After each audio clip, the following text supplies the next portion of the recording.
Welcome back to the Aviation RC Noob Podcast. You found us. My name is Joe. And I'm Matt. We're here to be with you along your journey and to share our experiences in RC aviation. If you have any questions, thoughts, or want to share a flight story, hit us up at aviationrcnoob@gmail.com. Now, buckle in. Let's take off.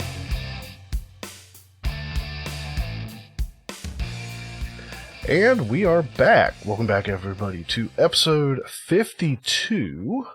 We got a special guest with us today, Richard Joy. Richard, how you doing? Good, Joe. Good. Well, thanks for coming on, especially on such short notice. Oh yeah, no, it's a pleasure, an honor. Yeah. Well, We're glad to have you, definitely. I know Matt reached out to you, what was it, Matt? Just like yesterday or the day before? Oh my God. We've been thinking about it forever, and my brain's like, oh, I got plenty of time. And then I looked at the calendar. I went, oh, I don't have plenty of time. I need to reach out to Richard, see what he's up to, see if we can't get you on the horn and have you come in. One of the things Joe and I talked with each other about a long time ago, I mean, we're talking when the year in, we'll call it the year in review kind of stuff. We talked about the things we wanted to do this year. And while we're hitting some of them, we still have some to go. One of the things we wanted to do was to bring in people that we know had recently started in the hobby and, and wanted to talk to them about the journey. And I know, honestly, when you reached out to us, you're like, yeah, I'm just kind of starting. And, I know you'd been in it a little while. So I wanted to talk to you kind of about your experiences, especially after this, after you succeeded in designing your own plane for the HRC build challenge. I figure that's kind of fantastic. Yeah. Wow. I can't wait to talk about that in more detail. It's a big milestone to design your own plane, from going to flying them, to being able to design it. Yeah, no, that was a great experience. I'm glad that the Hangar RC and you guys, were sponsoring it. It gave me the motivation to get into designing, because up until then I'd just been building flight test planes. So and it's good. Look, the flight test planes are a great experience in just generally how to build some things quick and easy, and you kind of get the feel for it. Without a lot of, I'll call it, financial consequences in general. Yep. So in my mind, it's a good way to kind of get there and get started. And then it seems like, okay, once you've built a couple, you kind of like, oh, this is how they all go. All right, well, I could try some of this. And it looks like you gave it a go and you did a bang up job. I'm really impressed. Thank you. Well, okay, so before we go and get too deep into this, we usually start out by talking about let's see, how you guys, our listeners, can help us out. And that's usually joining us on Discord. You can also share this with 3 of your friends who want to get into the RC hobby. See if they want to listen to the podcast. Maybe it's a way for them to get a hint at what they might be in for and have a fun time listening to it in the process. Something for you guys to talk about. You could also share your stories with us at aviationrcnoob@gmail.com. Joe and I love to hear your stories. You could also share them in Discord. We look at that all the time, and there'll be a link down below. And of course, if you are one of the special people who value what we do and would like to help continue it, joining us on Patreon, Richard, we thank you for that. I know you're one of our Patreons, and we appreciate the support. Yep, you deserve it. Yep. Thanks. And you could go do that at patreon.com/aviationrcnoob. It's all one word. Absolutely. Thank you to our patrons. It means a lot to us that you guys and Richard, you two, would find this valuable enough to throw a little bit of pocket change at, and help us keep the lights on, as it were, keeping especially the website funded. So that's not an ongoing expense. In this case, for Matthew. So Matthew, very much thank you. Thanks you. It's a part of it, yeah, definitely. But it's also part of it. To me, it's a part of the hobby budget. It's something that keeps me excited about the hobby in one way. There's other ways, of course, but that's one of them. So I'm happy to do it. It's just nice to have help. And then I think the last thing before we get into our regular is we will be at Flight Fest. Yeah, I can talk about it briefly here a little bit, but I will still be able to make Flight Fest. Is Awesome. the current plan. So we'll That's be like there. 2 weeks away. Are you ready? It's coming up fast. No, Yeah, I've still baby. got work to do, but we'll be there. Come out and see us. If you're there, swing by, say hey. We'd love to see you. And Matt, we might try to put together like a morning flight or some dedicated time to go flying. I know we really need to figure that out. We haven't figured out the details, but my thought is after the Dawn Patrol, we'll get together for a Spitfire fly-in. Okay. I think that would probably make sense. Okay. And I'll see about figuring out when the Dawn Patrol ends, so I know roughly when we could start doing that. And chances are there'll be like Dawn Patrol finish, there'll be a combat, right? And then after that combat, I think we take the Spitfires out and fly them around and have fun together. Well, keep an eye on the Facebook page and on the Discord, because while we're out there, we'll use those as communication methods. Perfect. All right. Well, then that brings us to figuring out what have you been up to in the hobby, Joe? Or Richard, actually, would you like to start? Yeah. Well, actually, I guess since the last build night. Yeah. I've been mainly trying to get the Bristol M1 and another Spitfire that I have ready because we have a Warbirds event at my local club. Oh, nice. And it's actually going to be Thursday, Friday, and Saturday. The only thing is, it's the temperatures here in California are going to be a bit high. It's going to be 105, I think, on Saturday. Woof. Oh my gosh. Yeah, so I'm not sure how many spectators will be out there, but we'll see how it goes. Hopefully there'll be plenty of pilots out there. Yeah, I mean, there's a bunch of pilots all sides. This is my first Warbirds event that I'm actually flying in. Yeah. So I've been to the last, I think, 3 Warbirds events. And of course, during the last 2 years, they were a little bit cut down because of the COVID. I've been to most of them, but as a spectator, I didn't really have any Warbirds, so now I have some Warbirds. I decided I would enter as a pilot. Nice. So those spectators on Saturday better watch out. Yeah, right. No, that's awesome. That's a great milestone. I remember the first kind of fly-in that I said it was a specific type. It was a Cub fly-in. I'm like, you know what? I didn't have a Cub at the time, and I've been looking at it. I'm like, I'm going to build a Cub just for this event so I can fly in it and have a good time. And I'll tell you what, I'm glad I did. It was a lot of fun making the plane because I always, like when I did it, kind of like with your M1, I went a little bit above and beyond what I probably would have done just for myself because I knew there'd be people who have like professional planes, who've got like the kits and the, third scale stuff. And I'm like, oh, I better at least have a nice looking plane, halfway decent. And it was kind of nice. It was one of those things that kind of stepped up my game a little bit. And while I was there, I really broke a barrier for me on like, I realized what I was doing wrong with my setups and it changed kind of how I flew from then on forward and made it better. It was fun. And I hope you have the same kind of experience. Yeah, no, I'm looking forward to it. But I'm not looking forward to those triple-digit temperatures. No. Bring shade. Bring one of those little coolie things that you can put in the water in the cooler. Put around your neck.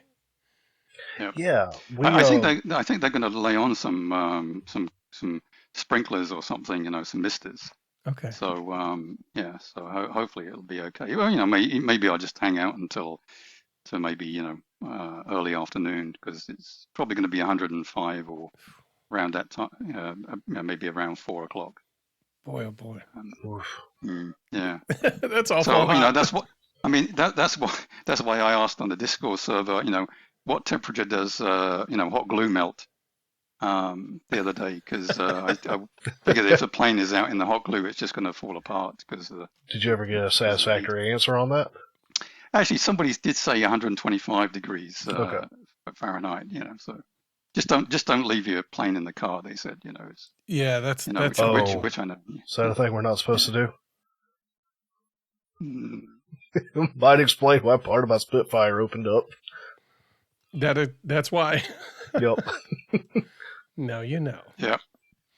Now I'm tempted to do the '80s commercial. The things you know. Hmm. Yeah, All right. so basically, I've been trying to get those, that ready. I did fly it yesterday 3 times. Had a bit of a wobbly moment there, but it recovered. And yeah, the only one I've got is the M1, which that was my submission for the challenge. And then I've got a Spitfire that I built last year, and I've got the bloody Baron, but it's done out in sort of British type um, You got paint the and British decal. roundels on it. Yeah, exactly. So I'm not sure if they're going to have a combat, a combat thing, but they may do at least the Thursday and Friday, because Fridays is kind of like just for pilots, and then Saturday is Kind of show off for the when we have public. spectators. Yeah, Okay. yeah, public thing there. Yeah. Nice. So yeah, that was pretty much that's my priority the last couple of weeks. That's a good priority. Hmm. The only thing I'm thinking is the M1. I was mentioning it to Joe earlier, that is that elevator, and the other thing is I'm having to put a lot of weight up front. I have, I think, something like 7 ounces of ballast up front at the moment. Yeah, that's not insignificant, but it's also a World War I plane. Hmm. And Yeah, they yeah. are traditionally, like the motors back in those days were traditionally very heavy in comparison to today's motors. So your balance point is, you naturally need more if you're going to build it to scale, which yours is.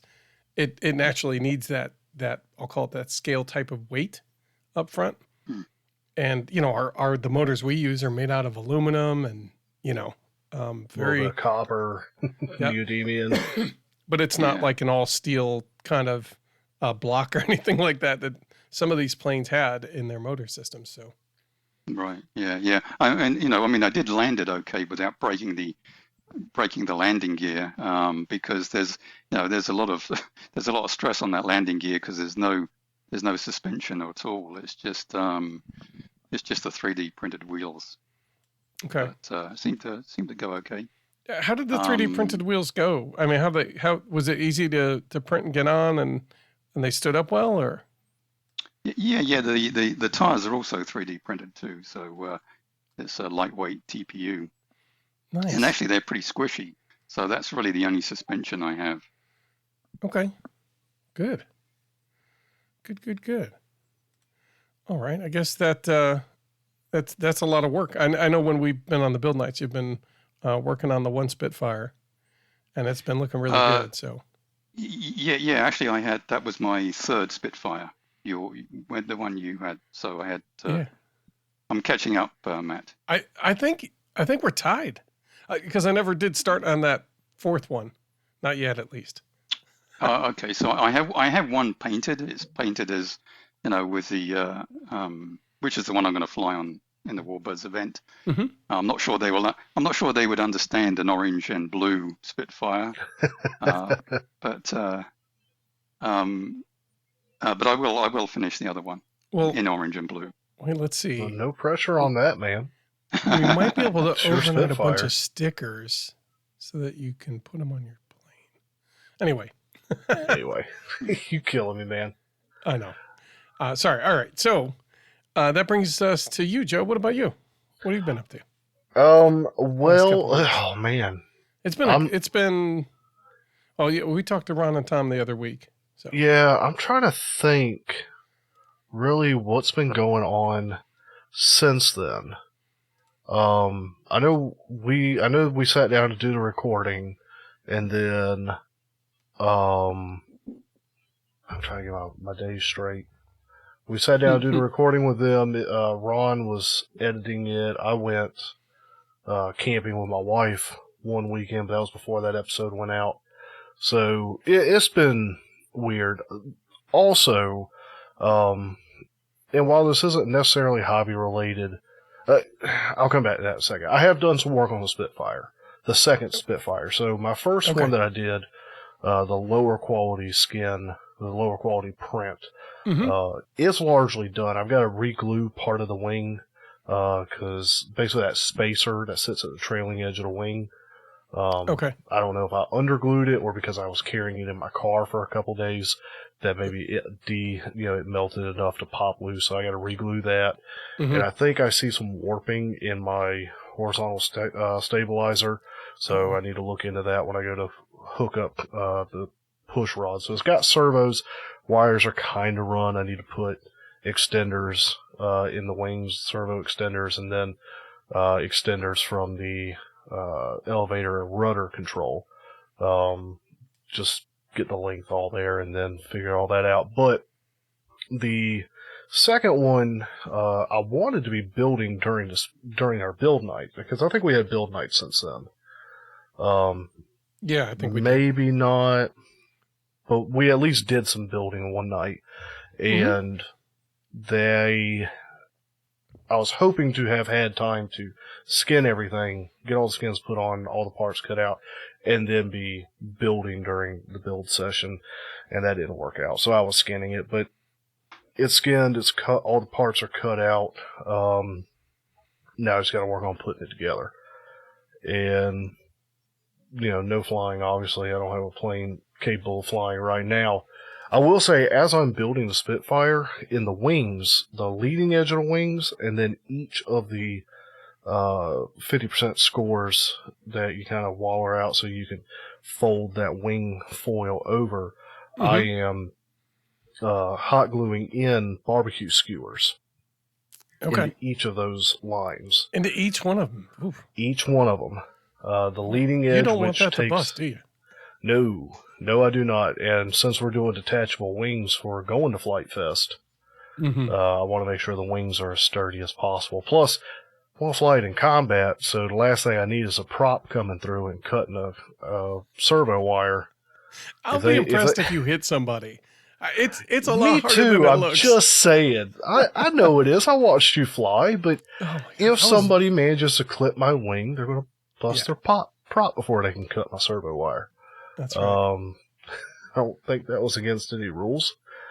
But basically, since, and we've not talked about it, and I'm glad that I'm able to continue to do tonight's episode. I don't talk about work a ton other than say work's out there and it's busy.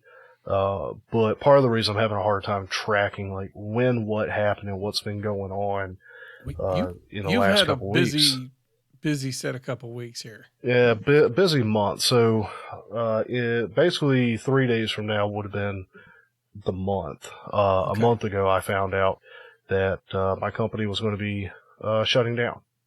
And I was going to be without a job. So, long story short, fortunately, I've got something lined up. I do have something. I'm going to be getting back to work. I still had to finish my month out because my work's done on a monthly basis, but, there was some stress involved there. And so I've had to almost the last 2 weeks at home. Just doing stuff around the house and on the job hunt and this, that. So I've not been able to do a ton, and then I don't, all the days just kind of float together at this point. It's been you don't have the same kind of markations. Yeah. Right. It's just been one giant weekend, which has been nice, but also all right, ready to get back to doing something. So, right. But something is lined up, and I've, discussed with them that, I gotta get back with them and give them my final answer. But I've discussed with them that Flight Fest was something that I wanted to do. It was already planned, and they're, shouldn't be a problem. So excellent. And excellent mostly for you having a job lined up already. So it's the stress levels are back to a normal cabin pressure level. Honestly, I think stress levels are going to go even further down. Because leading up to, there was, talking about personal things for a minute, but there was no retirement plan as part of my old, there was a little, but it wasn't really. So it's like I was never stashing back for retirement. I was never really, healthcare was there, but I was, so like getting into this was going to be a nice step and, start setting aside. So unrelated to the hobby, but that stress level is going to go down. So, which then makes hobby time enjoyable. Yeah. Yeah, 'cause you don't have to worry about other things and you can focus on just having fun. So awesome. Now, you've got some interesting projects going on I got to see the other night. Yeah. So, I'm trying to think of how far back everything.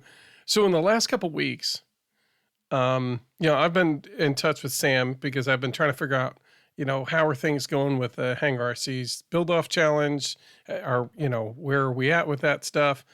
Not just like who's ahead or whatever. I didn't care. I think he blurted it out because he's excited to tell somebody, but I'm like, dude, it doesn't matter. I'm just excited that there were enough entries and there's enough interest where, there's some people kind of, putting their names in the hat and all that kind of stuff. So I'm excited for that. And I don't know who the winner is. I really don't. Like when he started talking, I was like, la, la, la, la, la. No, I can't hear you. La, la, la. And he says, it's not you, buddy. And I'm like, well, that's okay. I don't care. I said, honestly, my flight videos aren't amazing. You know what I mean? So they're not a ringing endorsement for how amazing this plane flies. There were a couple, Richard, you being one, people who have really great flying videos where you're like, oh, wow, look at that. I want to build that.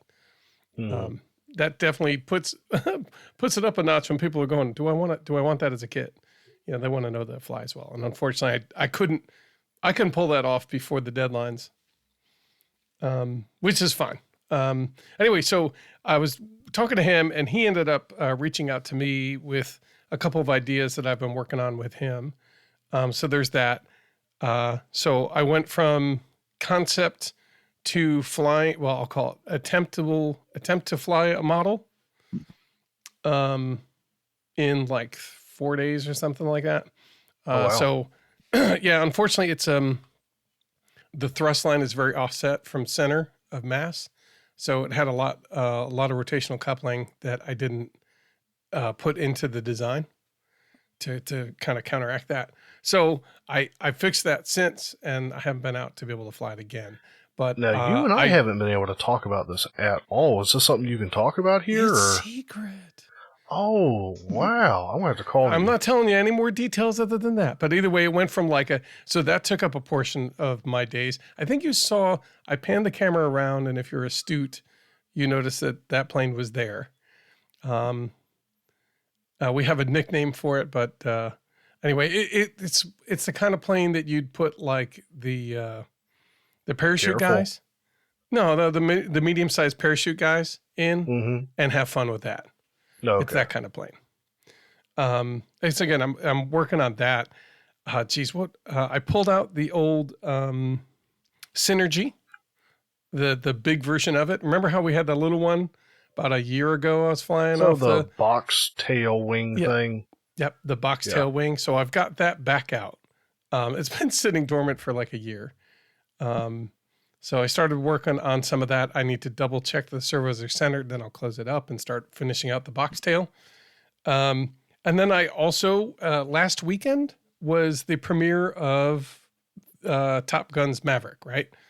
Mm-hmm. And it just so happened I was free enough and could take a moment to go on a date. And we went and saw that because the person that I date enjoys airplanes very much. Nice. She was an airline. She worked in the airline industry, so she loves she's like, okay, planes sounds good. Let's go. Like, all right. For some reason, I feel like I didn't know that. Yeah. So, well, I mean, she doesn't do that now, but she used to. So she would. It was funny because in the opening scene, they're kind of getting one of the planes ready and they're taxiing it back out, like they're pushing it out and getting it ready for takeoff. And she's like, I could see her like light up. She's like, yeah, you do the thing with the hands and and like, okay, the right. Turn up the right prop and all that kind of stuff. So anyway, so we ended up seeing it. And of course, all the great planes are in there. Some of the traditional Tomcat is still in there. And there's a small list of planes. There's not a ton, but there's the Hornet, the F-18 Hornet. There's the Tomcat. There's this SU. What is it? 57. I'm trying to remember. And then there's Sounds right. like I hadn't seen the movie yet. Is that the Mark? Is that the Mark 10 or something, or Mark 6? No, Mark 6, wasn't it? I think. Yeah, there's one plane that flies at Mark 6, I think. Oh no, it's in the show. It goes Mach 10. It's SR-72 or a version of it. SR-72. And it's for the movie. There's a lot of speculation. They, what is it? Lockheed Martin, I think, made a mock-up, the full-scale mock-up of it, and it was convincing enough that apparently, like China or some other country, thought that this was the new like Gen 6 plane or Gen 5 plane or whatever it is. And so there's a lot of speculation. It's like, oh my gosh, we're moving the SR-71 to the next step. Like the 71 had been retired. It must have been because of something like this. They saw this plane. Of course, this plane looks awful fast. Now it's a turbine ramjet. Okay. And so once the turbine brings it to Mach 3, the ramjet takes over and brings it up to, in reality, I think they've got tests up to like Mach 6. And they said that they've gotten closer to actually Mach 9. And in the movie, they go higher. So, it's of course, I'm watching that going, my eyes are big going, oh my gosh. They hit Mach 10, swing around the sun, and go back in time, right? Yeah, well, I won't give it away. You need to watch the movie if you haven't. Anyway, so either way, I went home and, I've got projects, right? And then I look around and I'm like, that's a pretty cool looking plane. Like, I wonder, And so my wheels start turning and I'm like, I've got those Eco 2s that are the 6S things. They produce like 1.5 grams of thrust. Right, so 1.5 kilograms of thrust. That's a lot of thrust. I think I got 2 of those just sort of sitting around. Wouldn't it be really cool rather than have like an EDF that sucks down energy? Why don't I've got 2 6S batteries just sort of sitting there. I need to do something with them, right? Maybe I should put this plane together and size it for like a 5-inch ducted fan, where you're just using a quadcopter motor with a 5-inch prop, and just design the plane around that. And of course. So I get to work. I've got the computer at home because I work at home sometimes. I've got a couple lunches that I'm literally like twiddling my thumbs, except I'm not, because I decided I'm going to design this thing. So I came up with plans in short order and I went home and picked up like 15 sheets of foam board. I think I've determined it takes 9. And it's a hell of a boy. Yeah. And it's an 84-inch by 40-inch wingspan. So it's 84-inch from tip to tail and 40-inch wide. Oh, wow. And it's basically like a big flat plate with a couple like round bubbles, except for the nacelles that go around the quadcopter motors. So with an EDF design, but you're using basically a ducted prop motor. Yeah, it's a ducted prop is really what it is. Yeah, like... why not then would all EDFs not just be a ducted quad motor? Like, is that going to be better? Is it more thrust? Is it less thrust? And you got to account for that? Like, right. Again, this may not be the most efficient. What I was looking at is EDFs suck down energy like it's going out of style, right? Mm-hmm. Their base number for like a 2-inch, 2.5-inch or 3-inch EDF sucks down energy at like 70 amps. Whereas you've got a quadcopter motor, which will do the same thing with roughly the same power level, and it'll put out, and again, it's free, but it puts out similar thrust at like 30 amps or 35 amps. So you're looking at like, you can fly twice as long in this thing and get roughly the same output. But the difference is, we're looking at half the diameter pretty much. Okay, so the EDFs get much more power in a smaller format. Exactly. And okay. Yeah, and that's generally what they're doing. They're spinning crazy fast. And the other difference is that the tolerances on them are really tight, right? Like when the prop ends, that's pretty much as it's coming along the side of the EDF. And the EDFs are thick enough where there's very little flex, or they're made out of material that won't flex, relatively speaking. Mm. Anyway, and then so the quadcopter motors, even if you have a cowl, like there's a lot more play in some of that stuff. It's not as tight a tolerance. Is what I'm learning kind of as I put everything together. I'm like, oh, this is kind of rubbing on the thing. So anyway, but my thought was either way, even if it doesn't produce as much thrust, it would still be really cool to hear it scream and zip across the sky, you know. So let me see what I can do. So I went to work, and in a couple days I had, when I talked to you the one night, I think we're all sitting there, and I'm like, I think it's starting to, this thing is really big. Like, it takes up my entire kitchen table. Yeah, it's huge. It's huge. So at this point, I've got the motors came in. I have the ESCs ready. I've got the cowls printed, or the ducts printed, to be able to mount them. And what I'm doing is kind of fine tuning to make sure that the props don't hit. I'm going to install those, put them in. I'm trying to think of what other, I've got a couple other ideas that are going to be built really soon. And I think I have one more plane that I built somewhere along the way, and I can't remember because it's been a lot of looking at the Dark Star SR-72 for the last week. So I think you mentioned on the Discord that when you sent a picture of that that you were looking at landing gear for it. Yeah, at that point I was going to fold up some 1/8-inch wire with I used the fatigue matting for power. You know, if you have the power tools, you can buy the four squares of fatigue matting, anti-fatigue matting. I'm sorry, like Harbor Freight or something cheap like that. And what is a PVA foam, and you can heat it up and mold it. And a lot of people doing cosplay use that stuff. But these make really lightweight, pretty rigid and somewhat durable. But you can sand it and shape it if you want. And they turn out to be really good wheels. So all I'm doing is like 3D printing a hub and putting on the 1/8-inch wire. And, I think the biggest thing I'm going to do is drill a hole in the one end so that I can put a control rod in it and have it, retract.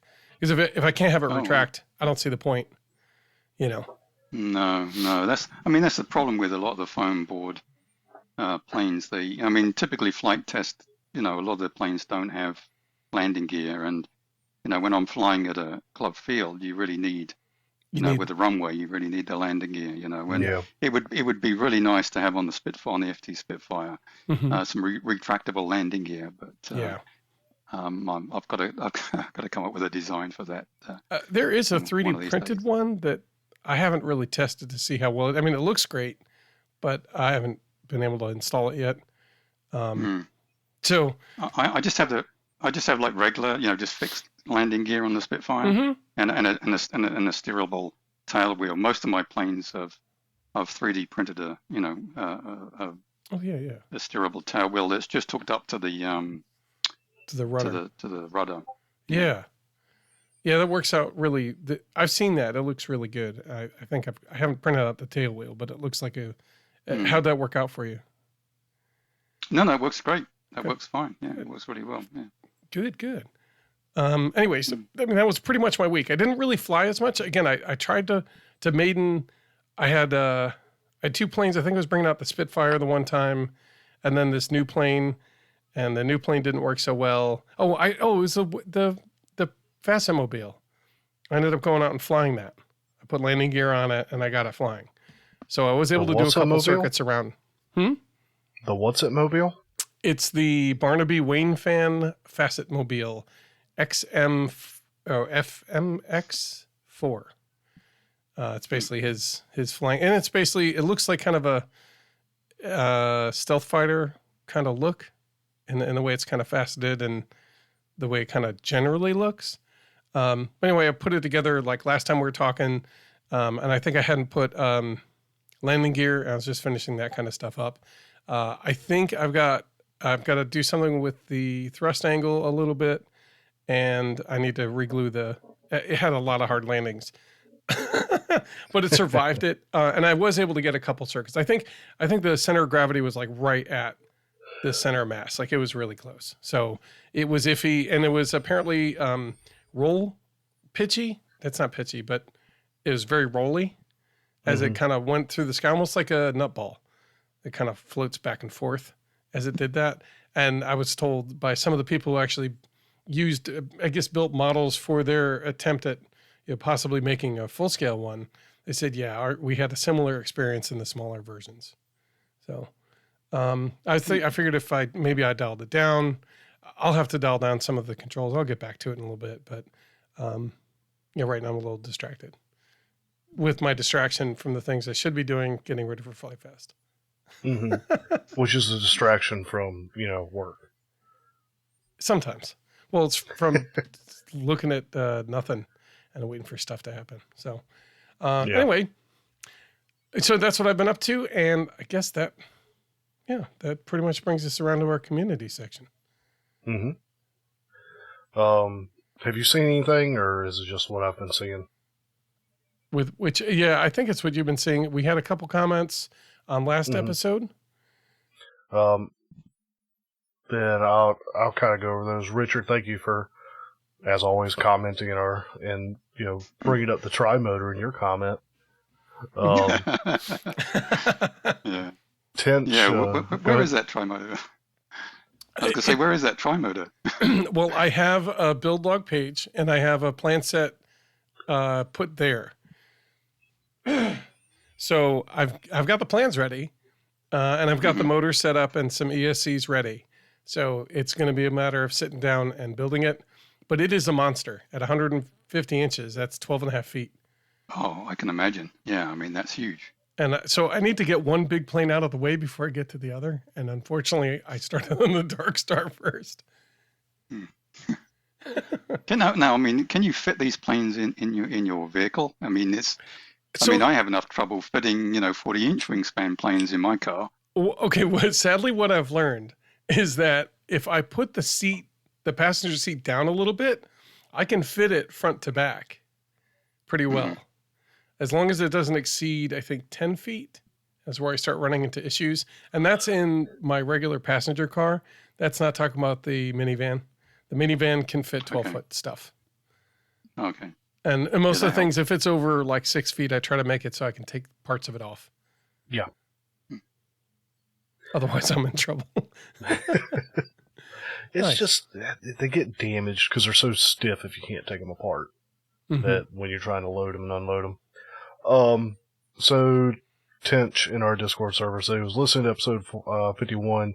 Their EAA chapter is supposed to be hosting a tri-motor at their local airport in late August.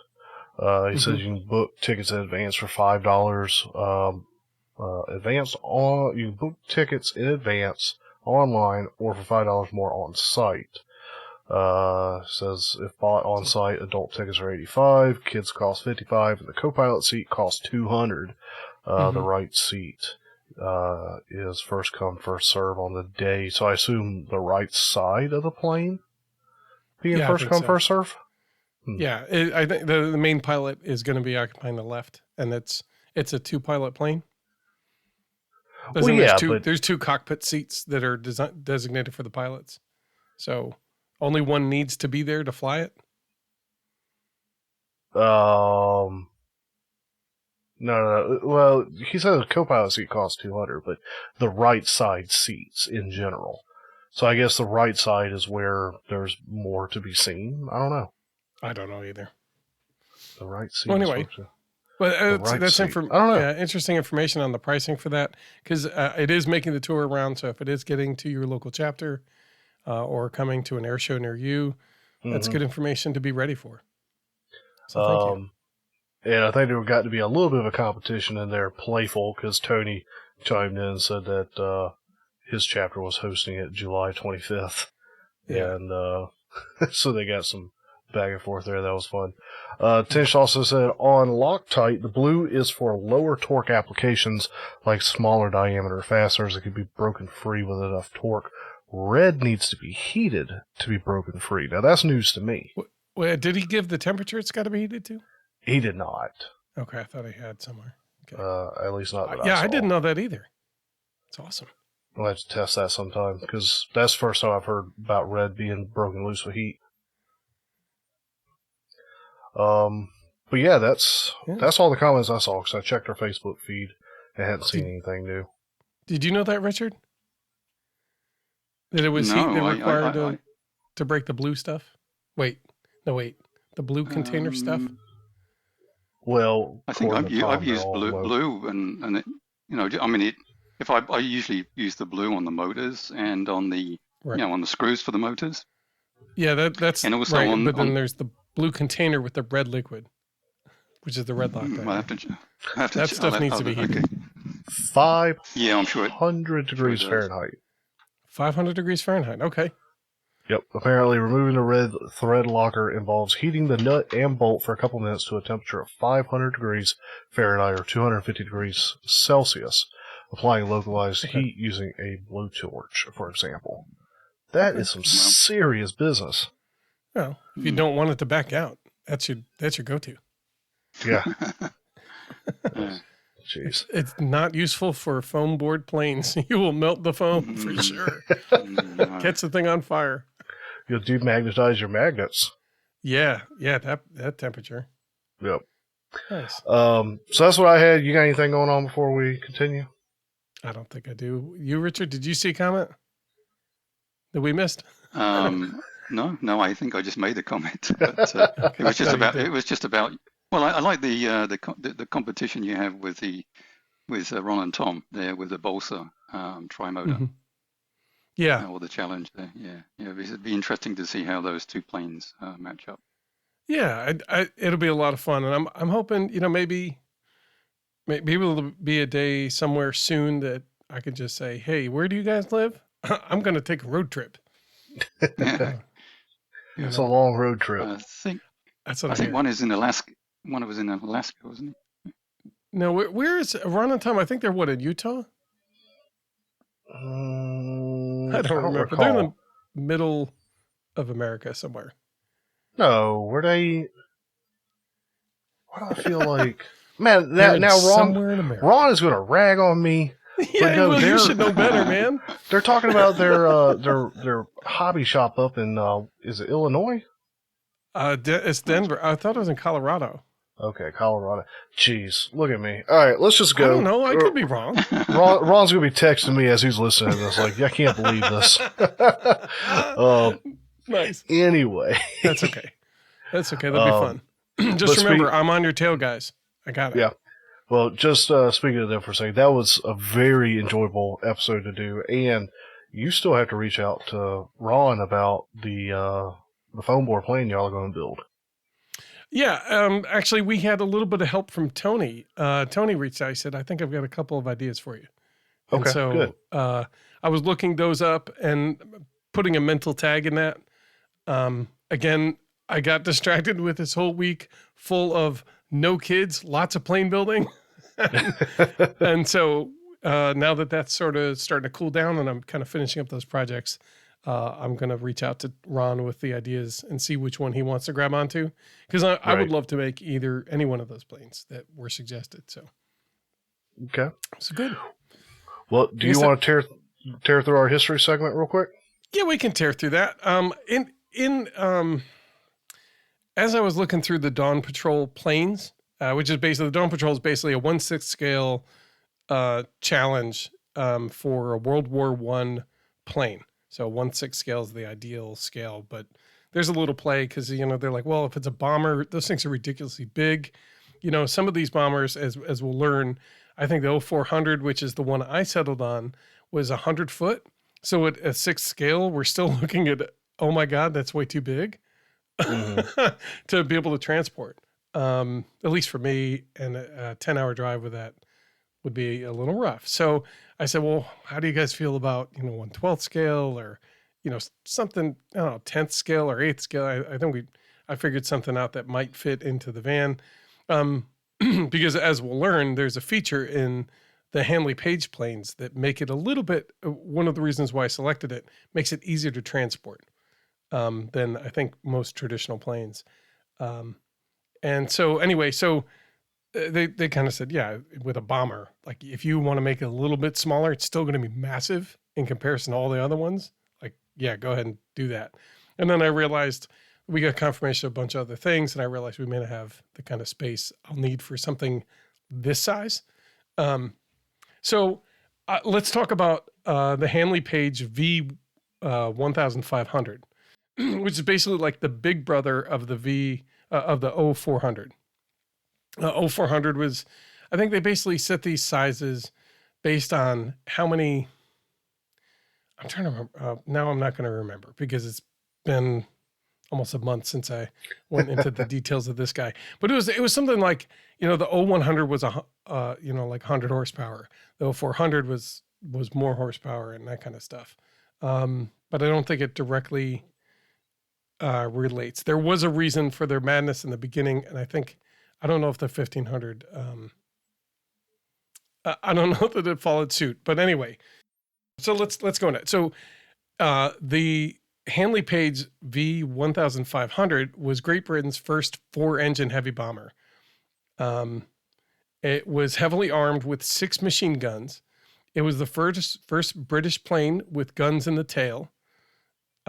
This plane was capable of carrying 2 giant bombs or as many as 30 smaller bombs like the Vix Vimni. It was designed with sufficient range to be able to reach Berlin from the airfields of England. With of 225 planes that were ordered in 1918, which is pretty close to the end of that war, only 35 V-1500 bombers were constructed before the armistice brought an end to the war. None of them saw action until May in 1919, but not 19th, when some of them were used to thwart the insurrection in India. So remember, the British Empire spanned the globe at that point. Mm-hmm. And so they used that in other places. It's I don't know. Sometimes I forget that Great Britain's empire was worldwide at that point. And it really was until World War II when they kind of started to pull it back in. The colonizing was like kind of in earnest at World War I, right? Yeah, and I mean India got its independence, and a lot of countries got its independence after World War II. Mm-hmm. But, but from World War I to World War II, it was pretty much an expansionist colonist regime, right? Apparently, the sun never set on the British Empire. Yeah. I mean, they were in Australia, they were in India, and a number of countries in Africa. There was definitely they had the Americas at the time, or maybe not at the time of the World War I, but I'm trying to think. They also had British Isles, so there were a handful of British Caribbean isles. There's always something. Yeah, there's a good animated YouTube video about that whole thing, and it goes right from the small kingdoms of England right out to the empire, how it expands out, and then how it contracts. Yeah, how it contracts backwards. It's pretty incredible. I mean, if you're a history buff, if you don't mind, if you can find the link, we'll put it in there. So you can take a look, because it's interesting. It is an interesting. I'll have to dig it up, but I found it a while back, and it's quite a good animation. Okay. Good. Well, thanks. What we'll learn very shortly here is, and maybe you can tell by Richard's accent, is that you were not originally from California, right? No, I'm originally from the UK. That's excellent. So we'll talk more about that in a minute here. Well, let me finish up the history here. So the Handley Page, it was one of British night flying heavy bomber. So they used it to fly night missions, of course. It was built at the end. And it was basically like a big brother almost of the Handley Page's earlier 0100. And the 0400 was kind of like a variant of the 0100. And it was intended to bomb Berlin from the East Anglian airfields. So some of the airfields in I believe that's the southeast shores of Great Britain. That was where I was born, in East Anglia. Yeah. Okay. Is that where it is? It's the if you look at Britain, it's the ear bit on the east side, on the east coast. Oh yeah. All right, good. Yeah, which is of course the best position to be able to get the shortest distance to Berlin.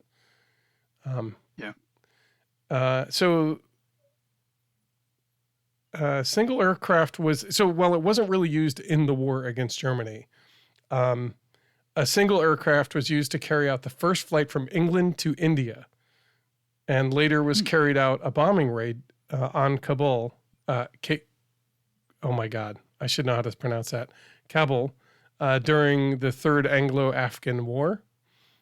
It was colloquially known within the fledgling Royal Air Force as the Super Handley, which was then shipped to Canada to attempt a transatlantic flight and was flown in the U.S. and in 1919 crash landed on a field in Mount Jewett, Pennsylvania. And photos appeared in the 20th of February 1969 issue of the Bradford Journal newspaper. So you can look at some of the photos there. That's probably where we got some of the photos that we see today. Mm-hmm. But yeah, so they were looking to do some pretty interesting things with that. I mean, who knew that it had that kind of range?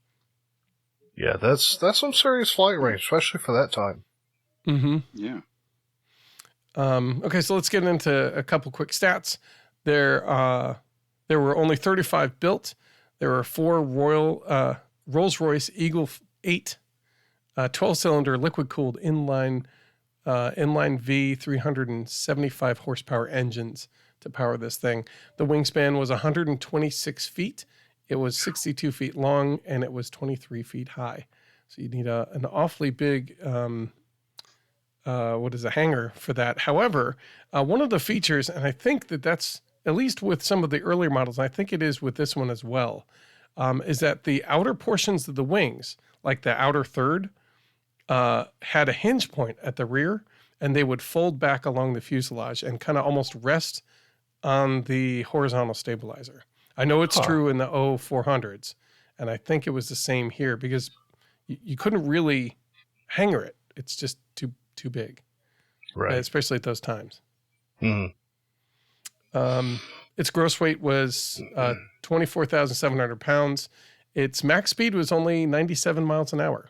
So when we were looking at the flow or the FWH Flea, basically the little German single bay biplane that was supposed to go 150 miles an hour, you tell that that's a significantly different speed from the planes of the day.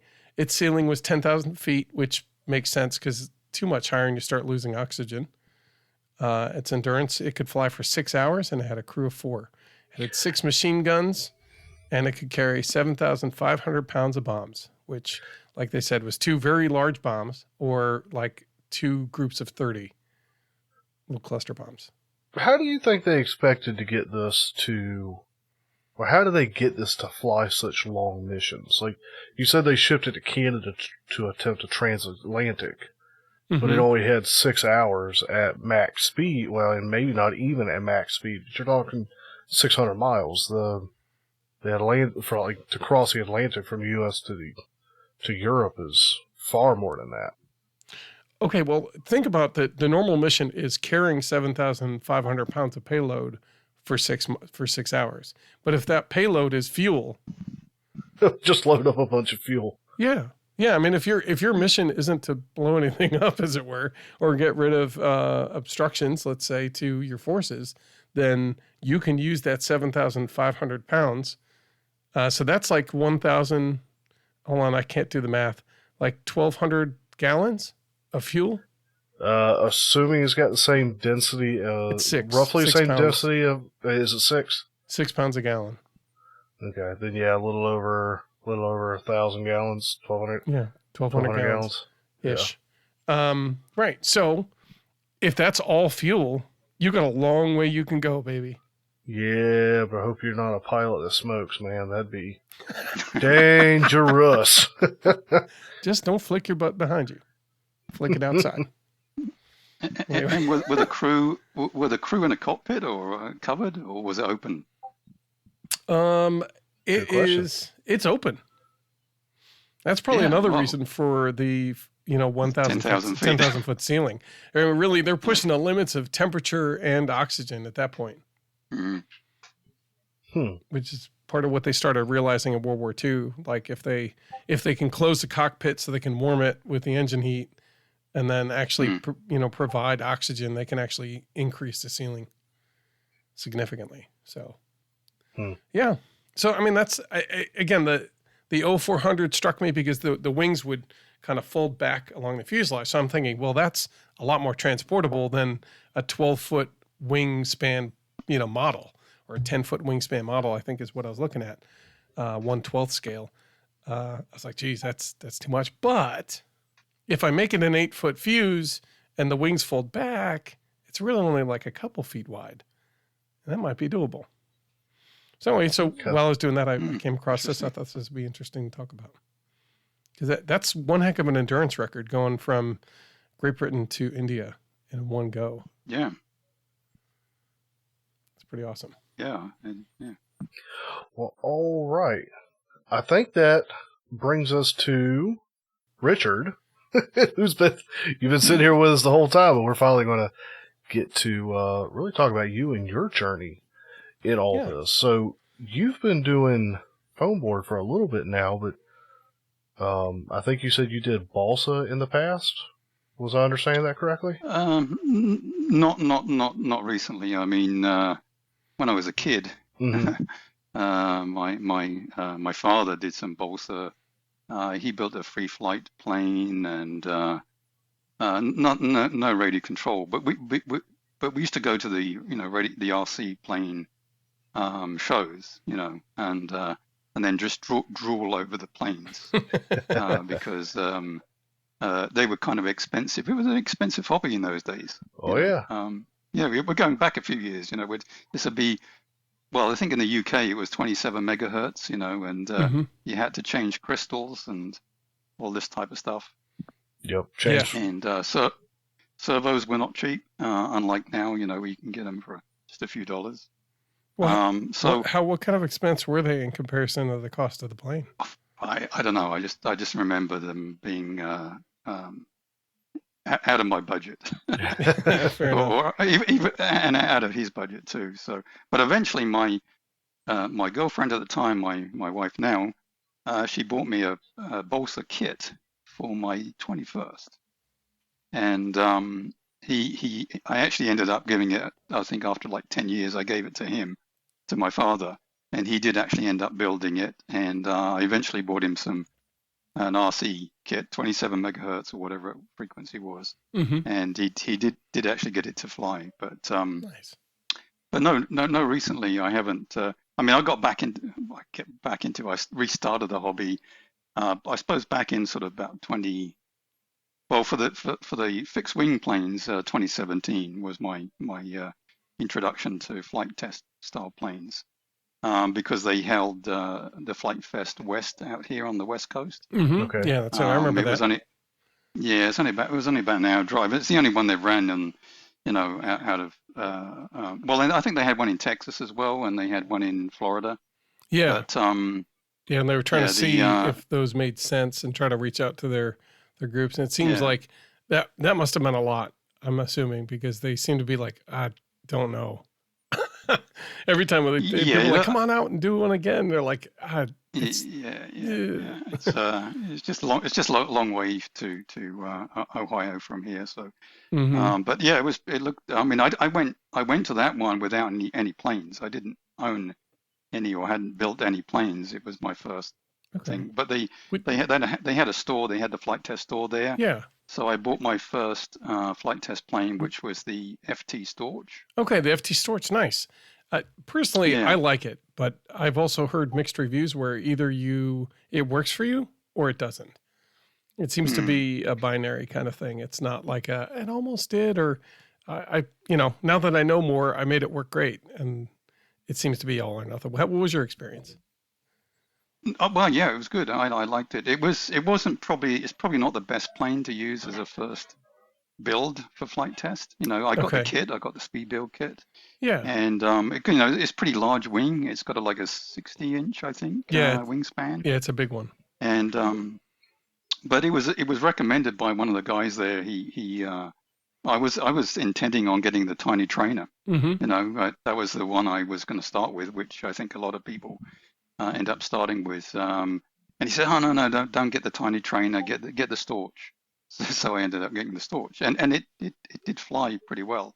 It was a good trainer, I thought. Once I got it built and trimmed out a little bit, I had somebody at the club trim it out for me. And nice. The only thing is, it doesn't doesn't handle too well in wind. If you've got a headwind, Yeah. it will basically, sometimes it'll either be still or it'll just go backwards. It'll go in reverse. It'll because of the large wing and stuff. So Yeah. It's got a lot of wing surface, and it is a high camber kind of deal. Like it's designed to be slow and floaty, and so in high winds, good luck. Yeah, no, it's real floaty. It's nice. And it's slow, so that's a good thing for the trainer. Yeah. And so basically that was 2017, and then I started to build other speed build kits. So I think I built the Explorer, Mm-hmm. and then the Scout, the simple Scout, and then and then eventually I got the Spitfire. So Okay. that was. But these were all speed build kits. I wasn't scratch building at the time, but Okay. I think that's a good way to start out with the speed build kits, before you start scratch building.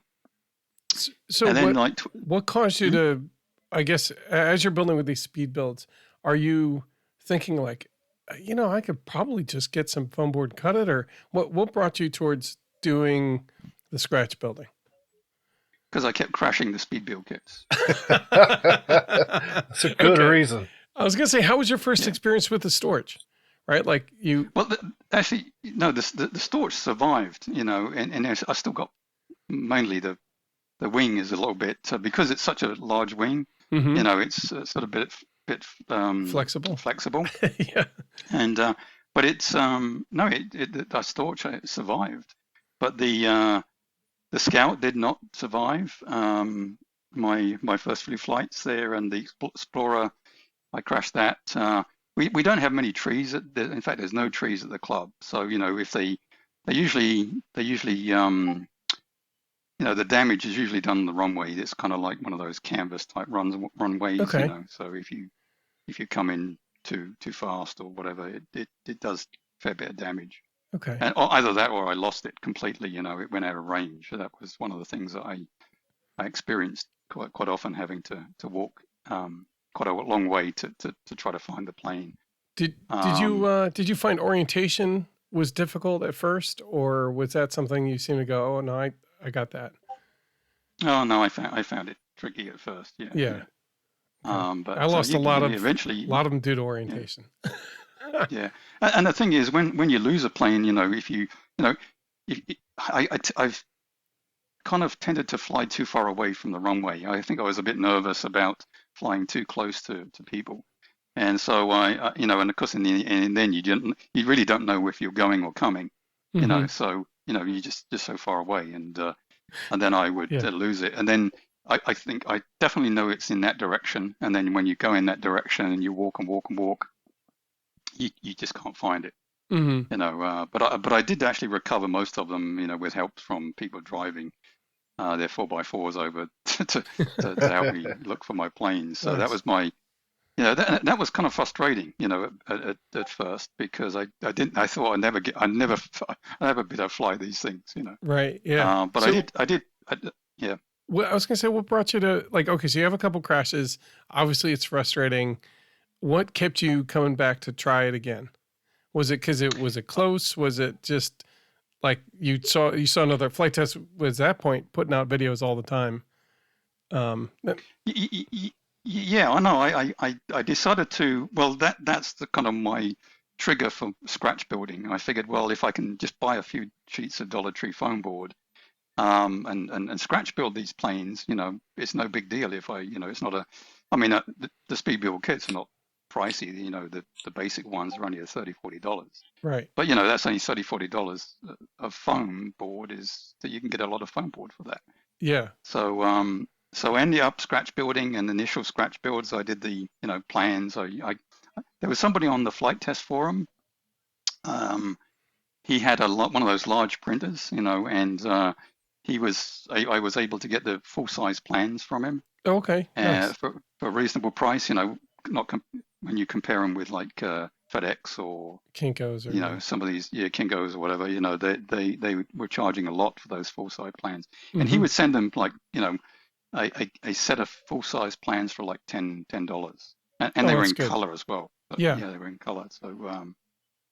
So I did that. I went through that process, and sticking the printing the plan, well, having him print the plans, sending them to me, sticking the plans onto poster board, Mm-hmm. and then Making a so I template. used the poster board make a template, and Nice. then just draw around it on the foam board.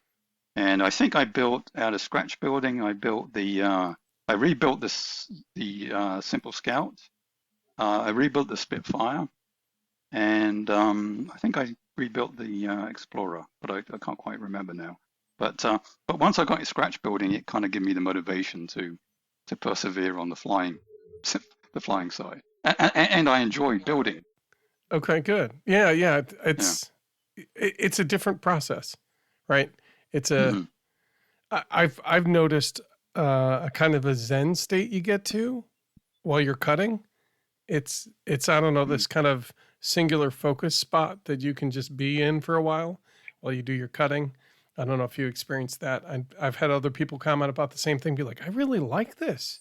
Like, this is way more cathartic than I thought it was going to be. Yeah. Because, I guess in life we're so distracted by everything. But while you've got a sharp knife that you're pulling through foam, it's not something you want to take your mind off of, I guess. And that's true. Ideally Yeah, not. yeah. So consequently, you have to focus, right? Hmm. Yeah. And there's just something amazing. You get several sheets of foam board, and you build a plane from it. It's Yeah. it's quite amazing, especially if you paint it and it's got decals on it. And Yeah. some of the people at the club said, "Oh, what do you mean? That's made out of foam board?"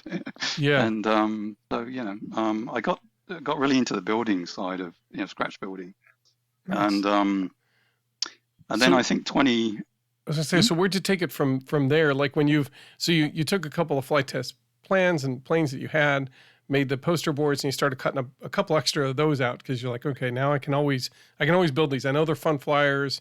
I'm ready to do it. You scratch build those. Where'd you take it from there? Well, the other thing about scratch building is if you want to replace a wing or you want to replace the tail or something, it's pretty. I did actually replace, like, on the Storch. Mm-hmm. I still had the speed build kit of the Storch, but the tail was damaged, and so I used a heat gun to remove the old tail, and I just scratch built a new tail, Mm-hmm. and it was easy to repair. I thought, well, this is great. I can just repair these things. Yeah. It doesn't matter. It doesn't matter anymore that I crash a lot. Yeah. It gives you a certain freedom. And yeah, exactly. And so then from then I got, I think that was like most of the 2018, and then 2019, my son-in-law gave me his 3D printer, which I still have, and then I started to get into 3D printing, which I really didn't think I would need a printer initially with this hobby, Mm-hmm. but initially it was quite handy for making things like the the control horns. Mm-hmm. Normally, with the flight test, they in a kit, in a speed build kit, you get the laser Plywood. cut plywood. Yeah, Mm-hmm. yeah. So and also with the firewall, and I found that actually that I still had to buy. Even though I was scratch building, I still had to get some those from flight test or getting from kits that I had crashed. Yeah. And Recover that and part. so, well, I did. I recovered every bit. If I crashed the plane, I would recover all the control horns. Yeah. Get the control horns off, and obviously all the electronics out. I did that. My Um, first set of control horns were from that used kit that I bought from Matt that he bought from somebody on the hobby, and the yeah, wooden control horns that he had in there from Flight Fest. I mean, I used those in my first 3 planes before they finally got so gummed up I couldn't do anything else with them. yeah, no, it's no. I think some of my planes still have the plywood ones that I probably used from the speed build kits. Yeah, they're good and they're durable and they last, Yeah, But sometimes you go, oh wait, there's another way to do this, and then I don't even have to worry about. I don't have to worry. I mean, if I save it, cool, but I don't have to. and It so saves the then wait time. Exactly, and with then I saw on Thingiverse, I started to get to know a little bit more about 3D printing, and because it is a bit of a project, obviously in itself, Yeah. to learn it, and then like I said initially, I just built the equivalent plywood parts, and then I started to also put the tail, as I mentioned earlier. It was nice to have the steerable tail wheel on some of the planes, like the Storch didn't have a it didn't have a steerable tail wheel, so I added No. that. Or it's just like a Um, skid. and I mean you can get the Dubro tail wheels, and but they want like $10 for them, Yeah. and you're trying to make the plane as inexpensive as possible, so so it's a good way of doing it with the 3D printing. Yeah. It's a good way. It's a good sister hobby to this hobby. It's a good complement. Mhm. I think would be a good Yeah, way yeah. to And put so it. I was really happy that I probably wouldn't have gone out and bought one, you Mm-hmm. know, but the fact that he, gave me his old one, because he Yeah. wanted to buy a new one. Which one do you have? Actually, it's called the Robo 3D, I think. It's Okay. the company's no longer in business. They were actually a U.S. company Mm-hmm. based in San Diego. But it's a good printer. I think he must have got it in like 2016 or something in the early days, when they were still, US were selling, Mm-hmm. so there were still companies around. But Yeah, in I've the added, beginning there was kind of like a rat race to see who kind of built the one that would stick. yep, You yep. know. And yeah, so he helped me a lot with the initial, getting to used to 3D printing. Mm-hmm. Because I always, if you've done it, it takes it's not just like printing it on paper. You gotta there's so many variables, and slice, you go through the slicer and everything. Yeah. Um, Yeah, it's a but hobby in and of itself, but I know mine mhm, is sort of dialed in, or at least enough where I'm happy with what comes out of it. And at this point, yep, I go find what I need and I tell it to print. And generally speaking, it comes out the way I want, which is nice at this point. But it was a journey to get there.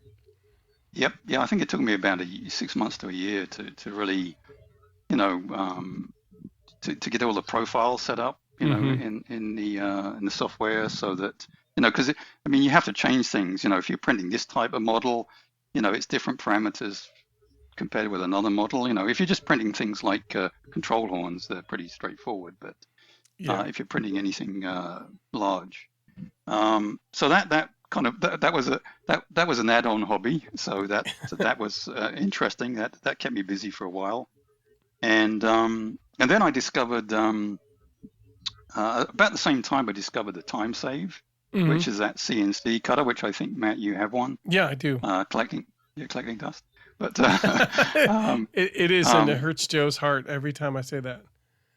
yeah. But no, that obviously required a 3D printer because most of the parts are 3D printed, Yeah. apart from the aluminium Yeah, rails. Yeah. rails. Yeah, yeah. And so I think I built that for about just over $100. There was the Yeah. guy Edward Chu. It was amazing. He put that together. The timing was just right. Yeah, for like And so that 6 was months or something, he had kits available, and they were, I think it was about $100 or $110, and he would send you the kit. $89. Yep, It was $89. $89. $89, and he would send you the kit, and it included all the electronics, everything except for the The 3D. extruded aluminium and the 3D printed parts. Right. And he put together a really good set of videos. Yeah, yeah, And so, he did a really great job with it. I can only imagine the kind of work it was to get it to that point. And yeah, no, it's an amazing machine. But of course, that was a third hobby. yeah, it is, and it's because it's a whole new know, process. You're like, wait, this isn't like anything I've yeah, done before yet. Darn. no, I mean it's kind of similar to 3D printing because Very. it's using the same technology. It's stepper motors and stuff. So, Right, but it was good because the difference with the stepper motors and the 3D printing is you kind of put it in the slicer program and it just does the thing, and then but with the needle printer or the needle cutter, you've got to put it in a totally different program set, and you have to set it up in just a certain way, And again, once you learn how to do it, it goes pretty quick and it's actually pretty easy. But until you know that, it's a pretty big learning curve. He walks you through the whole thing, but it's a different program. Like Cura and that kind of like the slicing software, you kind of like grab a model, you drop it in, you check a couple things, make sure your profile's right, and you can go print. It's when everything's, when you're at the back end of that learning curve, right? And I feel like the 3D printer is or the needle cutter is not that simple. I mean, no, it takes a little bit more tinkering to really get it to cut well. Right. But when it cuts well, it does a really good job. Yeah, it does, and it's a thing you can just hit go and leave, and come back when it's done. I mean, it'll print a sheet of foam board with most things on it in about 20 minutes. Mm-hmm.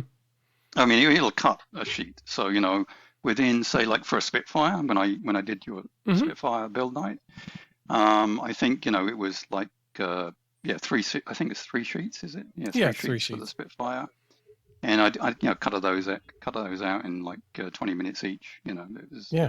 That's about as long as it takes me to cut mine out, and everybody's like, "You go fast." Okay. So it's comparable to, but then you don't have to actually spend time doing that. You can do other things. So. Yeah, and also, I mean, I like technology, so it was interesting project to work on in addition to building the planes, and so that way I could really produce planes. Now I ended up building the Cub, I rebuilt the Storch, another Spitfire, and the Bronco. I really like the Bronco. Yeah, the FT Bronco. That was my first and only twin engine plane. So what did you like about the Bronco that stood out from the other planes? I just like the way it flies. It flies really, it's real stable. And I don't know if it's because I'm using, one motor is turning one way and the other motor is turning the other way. So there's no what's that thrust called? When you get, it kind of usually veers to the left. Yeah, there's actually thrust. There's a couple different factors going in there. They call it P factor, but it's basically a natural rotation of the one side of the prop actually generating a little bit more thrust, and then there's also a torque, as well as the prop wash hits the tail, the back side of the tail on the left side, and pushes it to the right, which then rotates your plane to the left. It yaws it to the left. So all 3 of those are a factor. Yeah, and I actually ended up using the P38 tail because there was different tails, so it's not it's not the actual tail for the Bronco, but it's the flight test gave you a choice of three types of tail. Yeah, I think it was an A tail, the straight tail, and a T tail, kind of like where it said high. Yeah, there was one that went up and across. Okay, yeah. And this is just the two vertical stabilizers. Yeah. And so that's flying really well. In fact, that's my go-to plane. It's always ready to fly. It's it flies. And also what I did is I did post this on the Discord server. I designed some landing gear for it. Okay. Because I don't know if you remember it uses the same core module as the Explorer. Yeah. And in fact, I think I used when I built it, I used an old Explorer as the module as a base, yeah. And I just built the other stuff around it. Nice. But it flies really well, and the landing gear that I 3D printed it, and it's just wire landing gear. So there's just a couple of wheels come down at the back, and then I made a steerable nose wheel. Okay. Yeah, having landing gear, I find makes a difference in how I've done a lot of hand launches, and almost 80% of them go south. So for me, I'm not going to build a new plane until I have landing gear. Not to say that there are issues with landing gear and taking off with landing gear, but I find that I have more success. Like if a plane wants to fly, it's going to fly off the landing gear naturally. Like if unless I really have it tail heavy and it's going to flip. And then I can tell like, oh, well, the battery must have moved or something. But whereas Yeah. if I hand launch, I won't know until it's already too late. I haven't had a lot of luck with hand launching. Yeah. Because the thing is, if you do it by yourself, it's okay if you have somebody else do it. Yeah. But if you're doing it by yourself, you have to throw it, and then you have to quickly get back onto your transmitter. Otherwise, it's going to go into the ground. I Go ahead, really Joe. feel Tell us like how I'm we're in. crazy. Yeah, I'm in the minority here. Like, I hand launch my stuff and haven't had too much trouble. You're so lucky. No. But Yeah. at the same time, too, this kind of applies to Matthew too. But I had to be able to hand launch mine and be successful, because I didn't have anybody around that was in the hobby or even in the balsa hobby that could help with that. So Mm-hmm. it was either hand launch it successfully or start building landing gear, and hand launching still works. Yeah. I'm glad Yeah. it does No, for you, really. Yeah. I mean, since then, I did build like the Explorer, and I didn't put landing gear on that. And, I have been able to hand launch, but I usually get somebody else to hand launch it because, I've had experience of it going into the ground. Basically, the Bronco. And of course I built a couple of bloody Barons for combat flying. Built another Explorer. So with a time save, I kind of started. It was like a production line going there. Yeah, because once you have the cut file set up, you're literally just loading it up and hitting go. Once that's set up, but like taking a plan set and getting it ready to be cut, that's a little bit of a process. That's really the delay in that process as I see it. Mm-hmm. But I mean, if you join the Facebook profile or the user page, like there's a whole set. Like they've got a link to basically, hey, we've already made cut files for these, and they're people doing it, so you got to check them. But that saves you a little time. Should we state that, given that? I'm just saying, if you're part of the Facebook, it may be there. They may have taken it down too, in honor of keeping the spirit of Flight Test's intellectual property. But I think that most of those ones that they have there are of those original, ones that they still have plans for free, where they're basically saying, look, this is for you to print. And I'm pretty certain there's a disclaimer. It's like, this is for personal use, personal production. Like if you, we're not looking for you to take this and then be a production team, like, but doing exactly what Richard's doing, which is, hey, I've got the cut file. So when I bust my bloody Baron into the ground because I just took somebody out, but myself too, I can go and build one for next week and have more fun. Exactly. No, I quite understand why Flight Test, had to make the plans secure, because there was companies manufacturing these and then selling them as kits. But I think they're okay with it. As long as you just do it for personal use. You're just making them for yourself. So whether you're cutting them on a machine or you're cutting them by hand, as long as it's just for yourself, then I don't think they have a problem. And actually, the later plans you can't really import into something anyway, into Inkscape or anything. They've put some security on those. Oh, did they? Yeah, they do. Yeah, they have. Yeah, they have. Yeah. Okay. Which is good. Good for them. Bad for those of us who want to make it easy, but at the same point, like, whatever. Yeah, and I mean, I guess the original idea, having the plans were free, were really to get people into the hobby. To make it, a low entry level to get into the hobby. Which I mean, is that the reason why you kind of went back in, where you're like, okay, wait, this costs how much? Okay, I'll give it a try. Yeah, well, it was, yeah. I mean, I see some really nice planes at the club, and but these guys have spent hundreds of thousands of dollars on their planes, and I'm not going to do that. Right? Yeah. If you can imagine, like you're saying, hey, this hobby looks interesting. How do I start? And they're like, well, with $800 and some willpower, you'll crash one in a week. It'll be great. Yeah, I think that was the whole premises of exactly. Yeah, that was kind of Josh's vision there, was to get people into the hobby. Yeah. And So after building that, I guess the next step was, so after I build, I just been building flight test plans, and then I think early this part of this year or late last year, then Hangar RC came out with the challenge. Yeah. And so I basically went from building flight test planes to then designing my To own. building scratch Richard building and Joy then- planes. Mm-hmm. So you went from building flight test planes to building Richard Joy planes.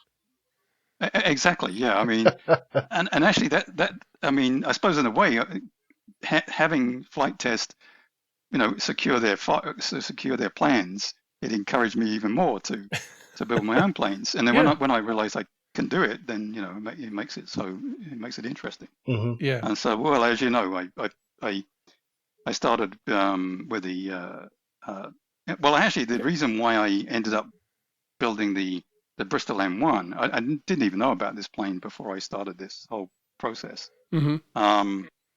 Because if you remember the Hangar RC challenge, there was some criteria for the build material. Mm-hmm. Right. It had to fit on like 3 sheets, I think. Was it 3 or 4 sheets? I think it was. Of foam board. It was a limit to the number of sheets, and there was a limit to the number of sheets. A specific motor size, I think, and prop size that they wanted. Because that's the system that they have. It's like, this is our standard, beginner pack kind of motor. Yep. Yep. Yeah, and that was and so based on that, I thought, well, I don't want to, and I think it was open to any sort of plane. You could come up and build your own design. It didn't have to be based on a full scale plane.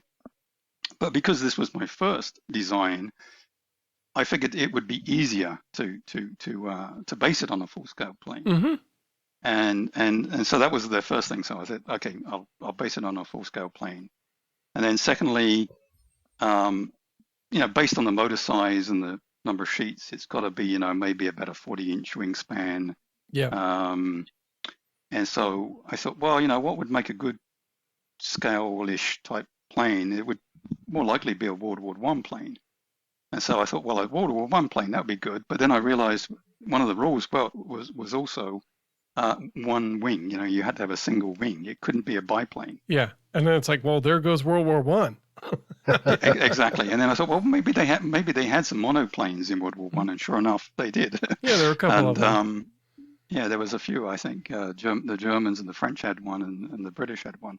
Mm-hmm. And so I just googled that, World War I, monoplane, and then the other thing at the end, I had to have it as a British plane. So That's fair. Yeah, it's fair. Yeah. So what I've found is that when I'm looking at planes, I don't want to build just any plane. I mean, I'm going to take some time to do this.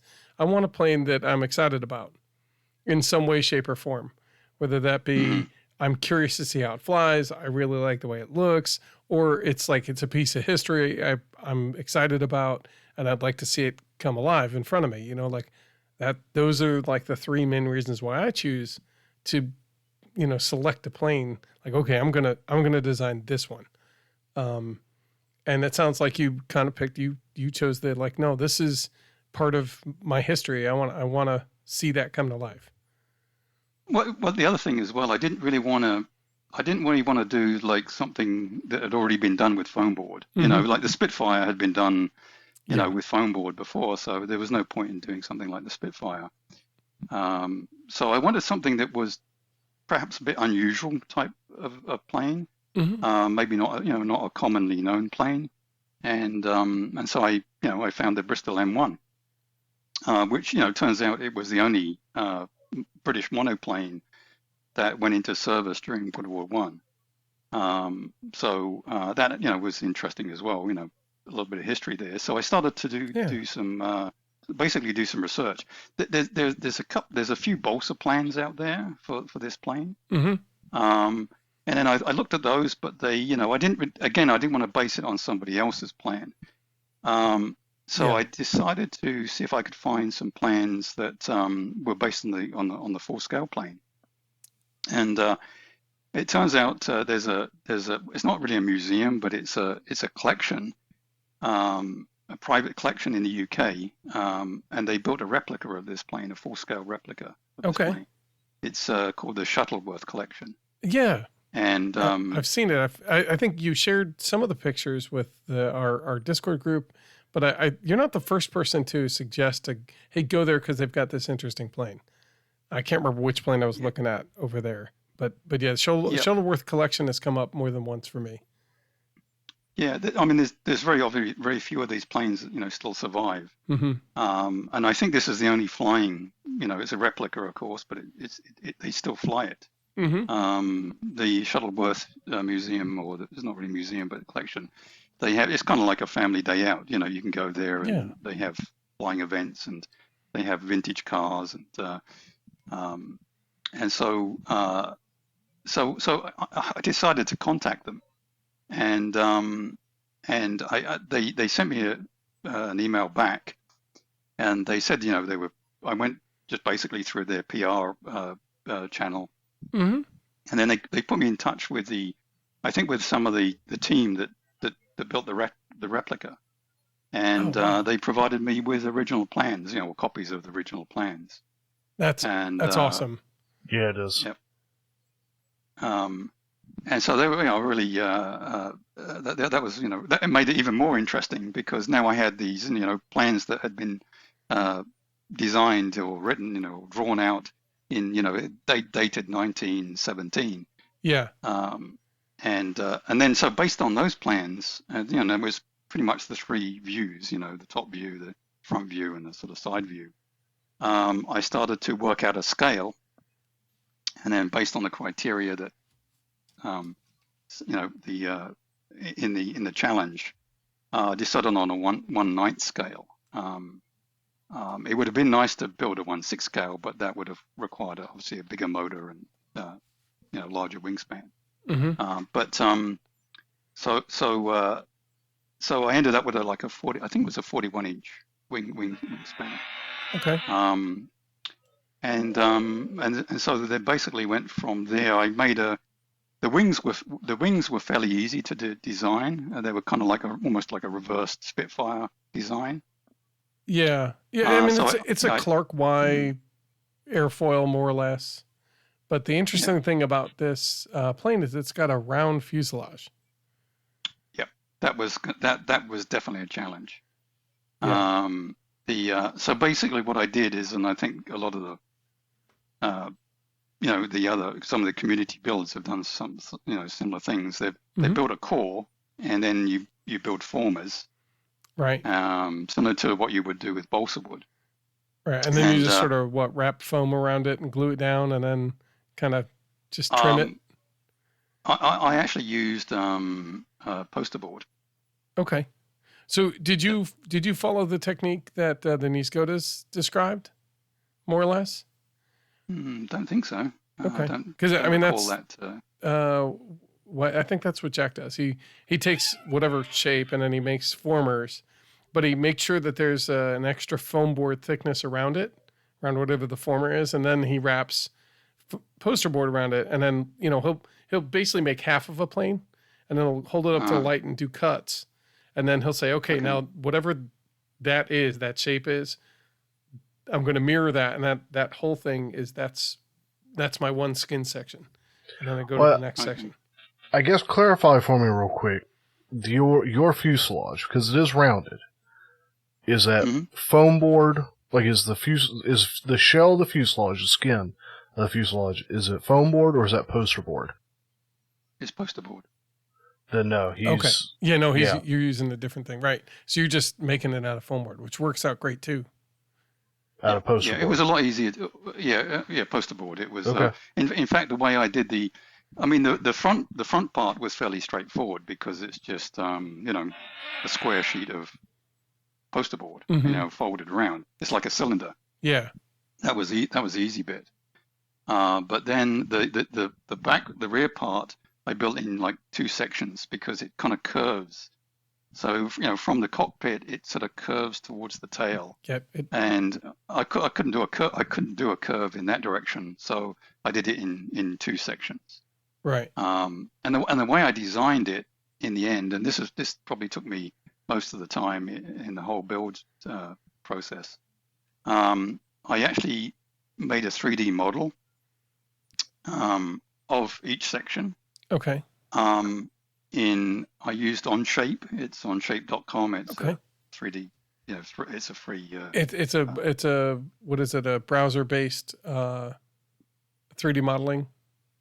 Yeah, yes. I mean, I use it as well for like 3D printing designs and stuff. And well, as opposed to a program you download or like SketchUp or something like that, where you have it locally on your computer. Mm-hmm. Onshape is an online, like browser based. So you're actually in the cloud when you're doing it, right?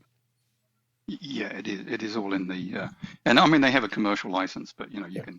They provide a free license, and so what I did is, Good. But they have a feature. They have a feature in that software called sheet metal. Mm-hmm.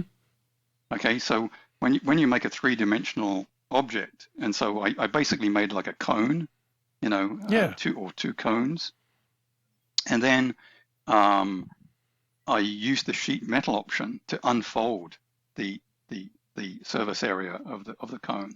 And that way, and then I just printed that and pasted that printout onto foam board and cut it out. Nice. And then was able to form the shape. And that worked out. With the right. Were there any angle. adjustments you needed to make after that was done, or did it work out really well? It worked out okay, I think. And yeah, it's the tail could probably do it with a little bit more poster board, but I haven't got around to doing that yet. Okay. But, so basically the foam, just a foam core, formers, and then poster board around that, and it seems to be pretty solid. It was pretty thick poster board. I didn't use obviously thin poster board. Okay. And I actually ended up also using a fair bit of 3D printing, having to design. Well, actually, I found a lot of stuff on Thingiverse. I say, well, let's for it. Yeah, let's talk about what. So you made the base model out of foam board and poster board, right? And you got wings. Yes. It looks like you have undercambered tips, right? Where there's not a flat bottom on the tips of the wings. Was that a conscious decision, or did I miss that? No, it's just there's it's just like a standard flight test design. Okay. Yeah. Okay. There's no. It's just like a Spitfire. Okay, yeah. So the tips are undercambered, so there's no flat bottom piece to the ends of the wings. No. Right. No. And that's exactly. to help with tip stalls, because so the ends of the wings will lose lift, or after the center section will lose lift in the stall. Right. So it keeps it from losing lift at the wing tips and keeping it level as you stall. Yeah. So. No. I mean, I just based it. I didn't actually purposely do that. It was just a way to do it. Obviously, that flight test process had done it in the past, and yeah. I just changed the shape of the wing, basically. Yeah. No. That worked. That was. That's the best way to begin, right? Is to mimic those that work, and say, I'm going to start here. I'm going to adjust it to my own needs, but let's start with something I know should work, right? Like that's a good method to begin. Yeah. So let's talk about the 3D printing, so you have this model that, I mean, would normally look like a really good flying model, but you took it to like another level or two, another step up with some 3D printing. What did you do? Well, the first thing was the landing gear. So I had to make a strong enough support, for the landing gear. Mm-hmm. And so I basically designed a kind of like it's kind of like a shell type of thing that where the wire goes through, and I used pretty thick, music wire. Mm-hmm. And that seems to be really strong, and that attaches. So that attaches to the core of the plane. Okay. It obviously doesn't go on the poster board. It doesn't touch the poster board. It's on the box, right? Yeah, it's kind of like a little box thing that sits on the bottom, and okay. It's got a couple of things to go through. Also 3D printed, and then I 3D printed the wheels. But that was, I think, I downloaded those. Okay. From somebody on the flight test forum that was doing making planes for the Dawn Patrol. Okay. But I did have to scale them down. That's kind of nice with the 3D printing. Yeah, it's easy if you find something. Yeah, it's easy to adjust it as you need. if it's close. You can always scale it, yeah. And then the cowling is 3D printed, Okay. because that would have been tricky to do in and then the actual I don't think I have it here, but I had to make that 3D printed spinner. Okay. But I'm probably not going to fly it. I it's not a particularly solid spinner, but it I think 3D printed spinners are not that good. They can come off at high speed. So yeah. Yeah. It's not as 3D printing is really generally pretty good, and you have it tuned in. It's really solid, but it's easy for if there's an error, and you're having that thing spin at what is that 12,000 RPMs? I think we figured out, Joe. Yeah, I think roughly. yes. Yep. Yeah, that shards come off at that speed. That's not something you want flying off on one of yourself or anybody else at the field. Yeah. So I could see where So you what I kind did of is hold up. Yeah. So I also printed off the Lerone rotary engine as well. I found that. Oh, cool. There's a that, I mean, that's amazing, that Lerone engine. It's like 9 cylinders that rotate. Yeah. So when I've got the spinner off, at least it looks somewhat realistic. Yeah, it still looks great. And then I downloaded the pilot. I found that on Thingiverse. Had to scale it. Mm-hmm. And I think, and I did put a steerable tail wheel on it, but technically it shouldn't really have a tail wheel, steerable tail wheel. Yeah. It should just have a skid. Yeah, it should just have a skid. But just, the scale grass is a little bit bigger. If you had scale grass, you might be able to do a skid, but it's unfortunately ginormous grass that you have to bring it through, right? Mm-hmm. If you were to scale up the grass to the plane size. Yeah. So, well, I basically just added that, so when good. I'm flying and stuff. Yeah, it's good. And so that was. You've got a machine gun in there. And 3D printed machine gun, and it is the Vickers machine gun, Nice. which is the correct one that was on the full scale plane. Nice. So it was good because it was a number of things. I had to do some research, had to contact basically a museum that had a collection, Mm-hmm. and I did thank them, and I did send a picture of the plane, about a couple of months ago when it was finished, and I thanked them for it, and because I think at one time you was thinking about contacting museums. That's something. There's a number of things I want to be able to do, and museums are one of the avenues for that. So, it's definitely something I'm interested in. And I don't know. I don't go around to all the air museums in the U.S., but I know that there's a lot more than people think. I think almost every airport or every third or fourth airport has a small collection. And so if you'd be surprised at where you'll find some. I know my one friend whose grandfather flew, now I'm going to blank on it because I'm trying to think of the name. Is it a sport plane? Lincoln Sport. She said that there's a replica somewhere in the middle of Pennsylvania, somewhere near the Harrisburg area. Right. But yeah, I mean, why would that be there? I don't know, because the guy who had it donated it. He must have lived nearby and wanted to have it somewhere. So yeah, definitely. So I appreciate your link, and I appreciate you telling us a story about the museum itself, because I think that's part of what I wanted to highlight is if you're doing research on a plane, right, and you want to make a model and you want more information than you see, that there's a lot of information out on the internet, right? But if you want to know a little bit more and maybe a deeper history, the museum's the place to go. Yep. Well, I agree. Yeah. I've got 2 questions for you, Richard. One, how did the museum react to seeing your final build, seeing the plane after you sent them pictures? Yeah, I didn't get a reply back from them, but okay. They I figured it was just polite to let them know that I did it because I explained to them, and back in January, when the challenge started, that I was looking to and then they were kind enough to send me those scale drawings. Right. And so I figured, once the plane was built, I should send them a picture of it. And I think I sent them a picture and also the YouTube video of the maiden flight. Right. So at least they have it. The guy that I was in contact with. Nice. But I don't know if they're going to be selling any kits in their gift shop.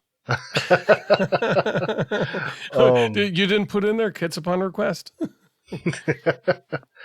The other question is, and I think I know the answer to it, but Matthew and I enjoy doing the history segments, and we enjoy learning some history on the planes that we build. Did you find doing the historical research on the plane added to the enjoyment of the building and the flying of that plane? Oh yeah, absolutely. I found a number of publications on eBay. I don't know if you're familiar with these. Yeah, I've seen a couple of those. I have not. They're very thin. They're very thin publications. They're called profile publications. I don't think they exist anymore. But they have for pretty much for every plane. There's a number. They have a profile number. So this is like 193. And I got this off of and it it was amazing how much information that's in there. It's like there's photos and there's the whole story, and also there's wow, look at that. The 3 views there, yeah. I mean, well, that's not as good as the drawings I got obviously from Shuttleworth, but Yeah. at least they give me an idea about the colors and stuff, and yeah, it's pretty comprehensive history there. Yeah, and what about 10 pages? Yeah, I think there's one for pretty much every. You can find these on. I don't know how many of these magazines that they made. Yeah, it is actually printed in England, so it's it is a British publication. Nice. Even better. Yeah. And I don't know if there's a date on this, but yeah, I just picked this up off of eBay. So were there any? Yeah, no, it was. I'm sorry. Go ahead. Yeah, well, like I said, doing the history part of this, doing the research on the history was really interesting too, and made it even more interesting to do the build. Mm-hmm. Well, good. So with the maiden flight, was that like a no-brainer, easy? And what were you anticipating going into the maiden flight? Because to me, that's like the bread. I guess the rubber meets the road kind of time where you're like, okay, this is a beautiful static model, but I'm about to change that one way or the other. Well, I actually did the maiden flight before I did the covering, So Yeah. basically, I basically just flew the, it still had the core. It was just a core part With the wing. and there was none of the 3D printed stuff. Well, apart from the landing gear, were on the maiden flight. So, and I really didn't think it was going to fly. I mean, I had to, like I said earlier, I had to put a lot of weight up front because, like you said, it's typical for World War I planes because their motors were so heavy. But it flew fine. It flew pretty well. I did the video. Well, somebody else was flying it for me. Okay. But that was like the third flight, and then I took it out again yesterday. I did 3 flights yesterday. Nice. I did narrowly put it on the runway, probably nose down, but I recovered, and it's still in one piece. And I'm hoping it's going to stay in one. I'm going to hope it's staying in one piece for the Warbird event this week. So yeah. Well, that's the time where you bring out the Bronco and just enjoy that for a little bit. Well, yeah. I mean, that's not. I mean, that's a. Well, I'm saying up until the fly-in, you go, okay. Oh yeah. Okay. Yeah. It's time to put the Bristol aside for a minute. I'll fly the Bronco or something fun, and then when it's time for the Warbird event, I'll bring it back out and have fun. Yeah. So because I mean, there's going to be some really, really expensive, good-looking planes that this has got to go up against. So I'll just have to have to explain to people this made out of 3 sheets of foam board. Yeah, right. Yeah. How much did it weigh altogether when it's all said and done? Do you know? No, I don't think I ever weighed it. Okay. It's one of the things that when we do scratch building stuff or when I've done it, I always like inevitably get the question, how much does it weigh? What's the all up weight? And I'm like, I don't know. It's just, it weighs Yeah, enough. I don't It know. flies, you know, Yeah, or it yeah. doesn't. Because I was a little bit, I was with all that weight up front, I was a little bit surprised that the B-type motor would handle it, but Hmm. it just seems to be okay, you know. I mean, it climbs very slowly, Right. you know, but you know, it's That's pretty good. I mean, that's almost, I mm, feel like that's kind of scale for the World War One style planes. I don't think they were incredible, uh, super fast in any way, shape, yeah. or form. So, Well, I mean, this one was meant to be, you know, faster than the biplanes. That was the whole point of the mhm. plane. I think this had the full scale model or full scale plane had a top speed of 130 miles an hour. Okay. And I think typically like the Sopwith type planes, they were maybe 110, Hmm. 115 or something. Yeah, they were a little bit faster than the bomber, but that I just described, which was at was it 198 miles an hour. So yeah, they were designed a little bit faster, but yeah, that's yeah, Mm, it is with one wing it would go a lot faster comparatively. So right. well, good.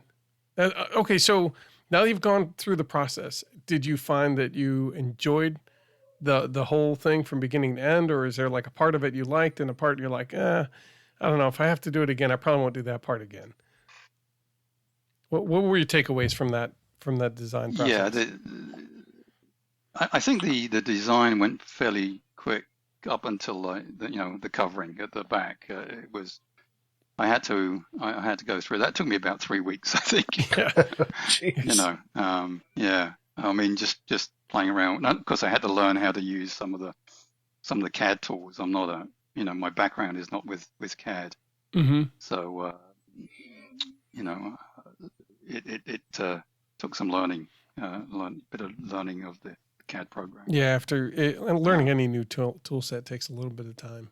It's usually worth it, yeah, especially when you're like, but okay, it's mm, this is not just feeding this project, but it's going to feed projects from here on forward. It's usually right. worth doing. Good. Yep. Um, let's see. I'm trying to think. I know. I've got some. Joe, do you have any more questions? Richard, That's you rolled through a lot of the questions that we had. yeah, man. You really covered your bases in talking about that. So Appreciate it. good job, Mm, man, and a lot of good information. Um, and you really did a bang up job with that plane. So hats Yeah, off to you on that one. if you haven't gone to Build Off Challenge and checked what who the contenders are, even though you may or may not, I don't know if you'll be able to vote on. No, it'll be done because the 10th is Friday. Yeah, This won't go it's up until Friday, so Saturday. unless there's a goof up and the voting continues by accident. But go take a look on it when you listen to this. See if it's still up, um, or maybe we can put a link to your build log on Flight Test forums. yeah. I have a build log. Okay. I pretty much document. And that was another thing that I had not done before. You know, was a build log, and I found that really interesting to document. You know, the whole process and some of the, you know, some of the Would you problems that I ran into.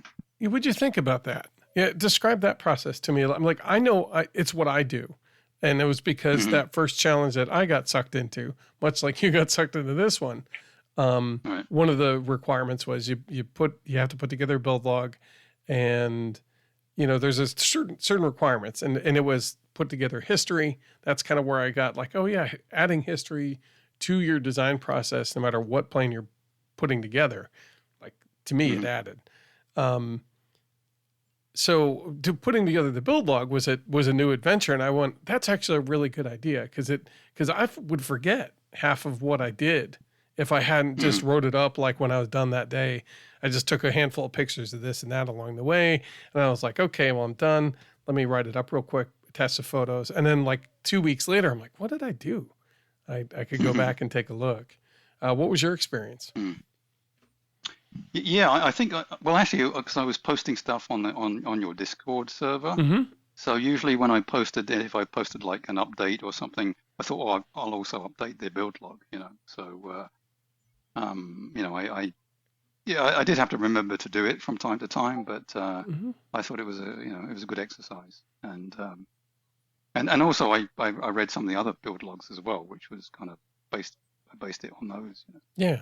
And I got actually lots of comments, and people were very, saying, it was good. There's a lot of feedback and a lot of positive feedback. Yeah. So that was even more encouraging to continue the build, Yeah. because I was well, especially when the deadline was only like I think it was only 1 week away, and I still hadn't done so much, and then Sam extended it Yeah. an extra Yeah. month. And that was a lifesaver. That Yeah. really did that. It was nice. Yeah. I know I didn't take advantage of it entirely, but I know it was like, oh, phew. Mm. A lot of people kind of breathed a quick sigh of relief when they're like, okay, I can actually finish the way I want to, not just Mhm. kind of cobbling something together and getting it out. Mhm. So that was good.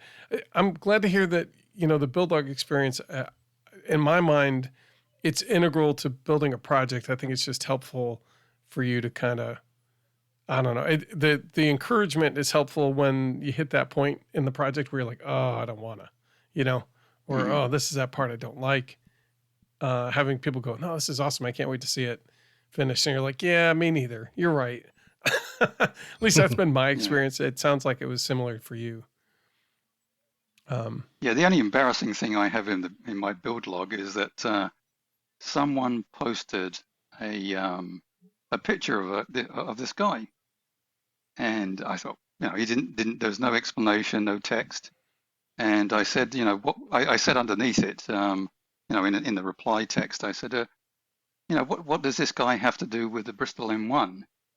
And he said he was the president of the United States it was Yeah. it was Eisenhower. It was. Yeah. It's a nice big photo of him too. And I thought, oh, okay, yeah. So that was kind of embarrassing that Yeah, that's okay. I know. He wasn't Yeah, your I'm president. not. No, exactly. I'm sure if there'd have been a prime minister of that time, maybe not. Yeah. Winston Churchill was pretty well known, but Yeah. yeah, not all the prime ministers of Britain are known. Yeah. Yeah, I probably wouldn't have recognized him in that picture either. So No, Really? Okay. Yeah, it's a pretty Yeah. it's a pretty iconic Eisenhower picture. If you've seen a picture of Eisenhower, it's like that picture. He's kind of like Okay. he's got his hand in the what is it, the timepiece pocket. He's kind of leaning back with this big giant grin. If I recall, is that the picture you're talking about? Yes. But yes, yeah, I think mean, the if other he's one. not somebody you've seen before, Yeah. like that's not how you grew Yeah. up. I don't think you grew up knowing American history. I know Yeah. I wouldn't if I were living Well, in a different yeah. country. Well, maybe a little bit. Maybe a little bit. Yeah. Not just the important bits. not. Yeah. Yeah. He may or may not be important in other countries. I don't know. That was not my experience. So anyway, so good. So now Yeah. you know that. So now you know why we brought Richard on to talk about this, because I'm really excited that you had this experience, and that you could share it with, our listeners and with anybody who's thinking about like, oh, I think I want to try some new, I want to build my own. Like, I don't know. It seems like a lot of work. Like, was it worth it? Is it something you look forward to doing again? Oh yeah, I'll definitely do it again. Yeah. Are you going to become a challenge junkie? Yeah. Well, I think the next plane, I would like to build a biplane. I think I would probably base it again on, a full-scale plane. Mhm. Maybe, in fact, the Bristol Aeroplane company that built this plane, they've got some predecessors they've got some biplane predecessors, and I thought I may even stick to this planes of this company. Oh wow! Yeah. So rather than doing the classic, Sopwith type planes, so I think I might try I might leave it a couple of months though, but maybe in the wintertime, try a biplane. Okay. Yeah. Good. Well, be sure to share pictures in the Discord. We're going to look forward to seeing them. Yeah, definitely. We're eager to see what you come up with next. Right. Well, you know what comes next, if I recall right, because you've listened to more than one episode, I think. I've listened to all your episodes. Which means it's time for the lightning round. Oh yes. All right, so I am. Coming up, we're going to present you a series of this or that type questions. Idea being the first thing pops to mind is the answer given. Nothing too terrible. You know how this goes, and we're just going to run down the list, give us the first answer that really comes to mind. If we got to pause because we've realized that at least one of the questions becomes very cultural based, then we may have to revisit that. Right. All right, Matt, you want to kick us off? Sure. Sit or stand? Stand. Pinch or thumb? Pinch. Micro, park, or giant scale? We'd probably have to say park, middle type. Mhm. Yeah. Okay. Scout, Sea Duck, or Goblin? Haven't built any of those. If you had to pick one. Oh, okay. Probably the sea duck. Is it the sea? Yeah, the sea duck. Yeah, It's the a one. twin. I think you. Yeah. I like to. That's one of the things I'd like to do in the future, is to fly off of the off of water. It was an enjoyable build process. I hope you get more than 30 seconds of flight time like I did. Okay. Well, don't fly it around all the Yeah. trees next to the lake, right? Yeah, I know. All right. So, snow, water, pavement, or tall grass? Pavement. Build or fly? I'd probably do more building than flying. Okay. 3-cell, 4-cell, or 6-cell? Oh, pretty much all my planes are 3-cell. Okay. I've not moved up to 4-cell, and definitely not moved up to 6-cell yet, but hopefully in the future. All right. This one's a little on the out on a limb here, so bear with me and accept my apologies ahead of time. Iron Maiden or Led Zeppelin? Yep, not sure about that one. Okay, fair enough. Well, no, hang on a minute. I thought you were talking about planes there for a minute. But no, Led Zeppelin. Okay, Led Zeppelin. All When right. you said Zeppelin, put me off there. Oh yeah, fair enough. No, Iron Maiden is a British rock band from when I was on. Yeah. I figured you know who that was at least, and the Led Zeppelin is. No. Yeah. All right, cool. I think I know the answer to this one. Landing gear or belly land? Has to be landing gear. Mm-hmm. And the last and probably most important question of all: creamy or chunky? Well, I don't normally eat that on bread but my wife does use it for one of the dishes that she makes, and it's chunky. It's chunky. Nice. Okay. What dish is it, by the way? Yeah. It's satay. Is what? It's called satay. Sartine. It's it's kind of like a sauce. You make it. It's like a peanut type sauce. It's a little bit spicy, but it's got peanut flavor. Oh, nice. Hmm. All right. If there's Nutella or fluff with it, does that change anything? No. Probably not.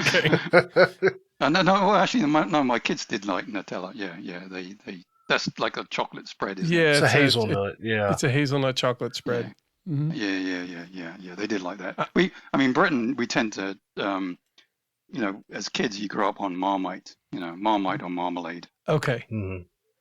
That's what that is. I always wondered, like, what is Marmite? I've heard it. Never really. It's a yeast extract. Interesting. Yeah. Very interesting. And you don't need a lot of it to Do the job. to spread on your. Yeah. It's very, very, very, very salty. Okay. Yeah, I'm not that keen on it actually, but a lot of people. You either hate it or you love it.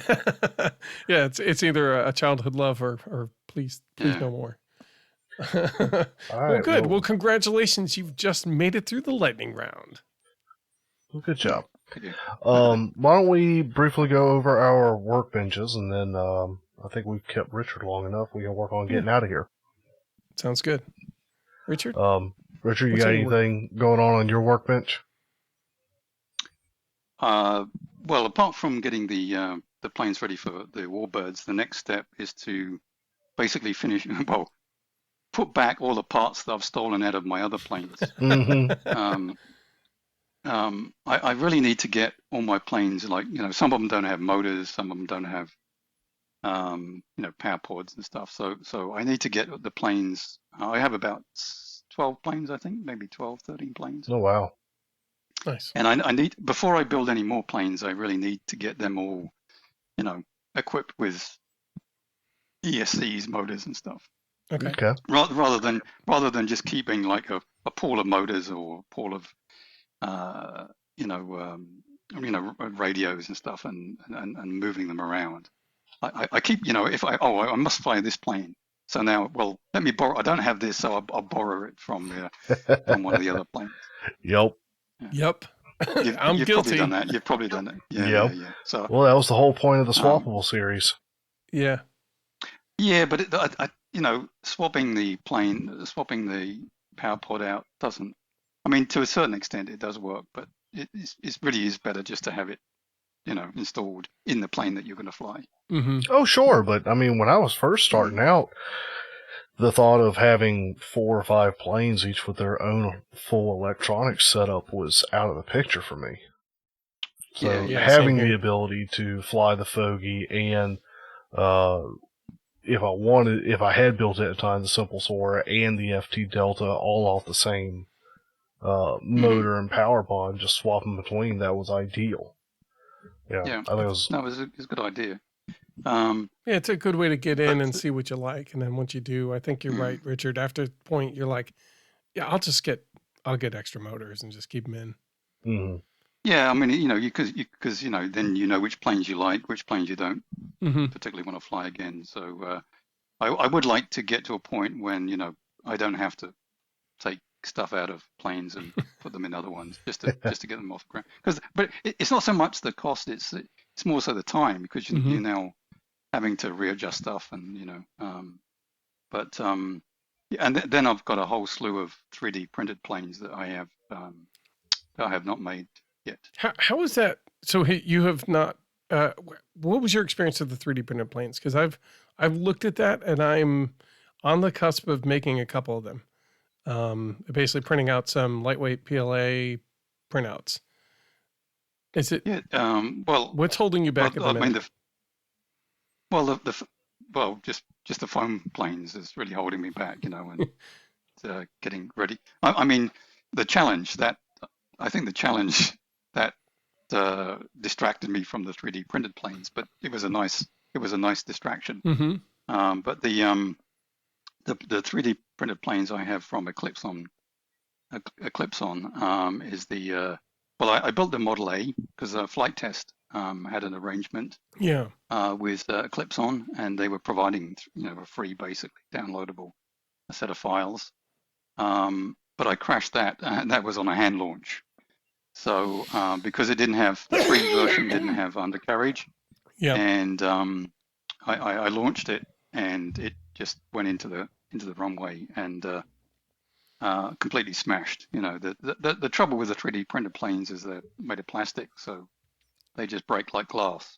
Yeah.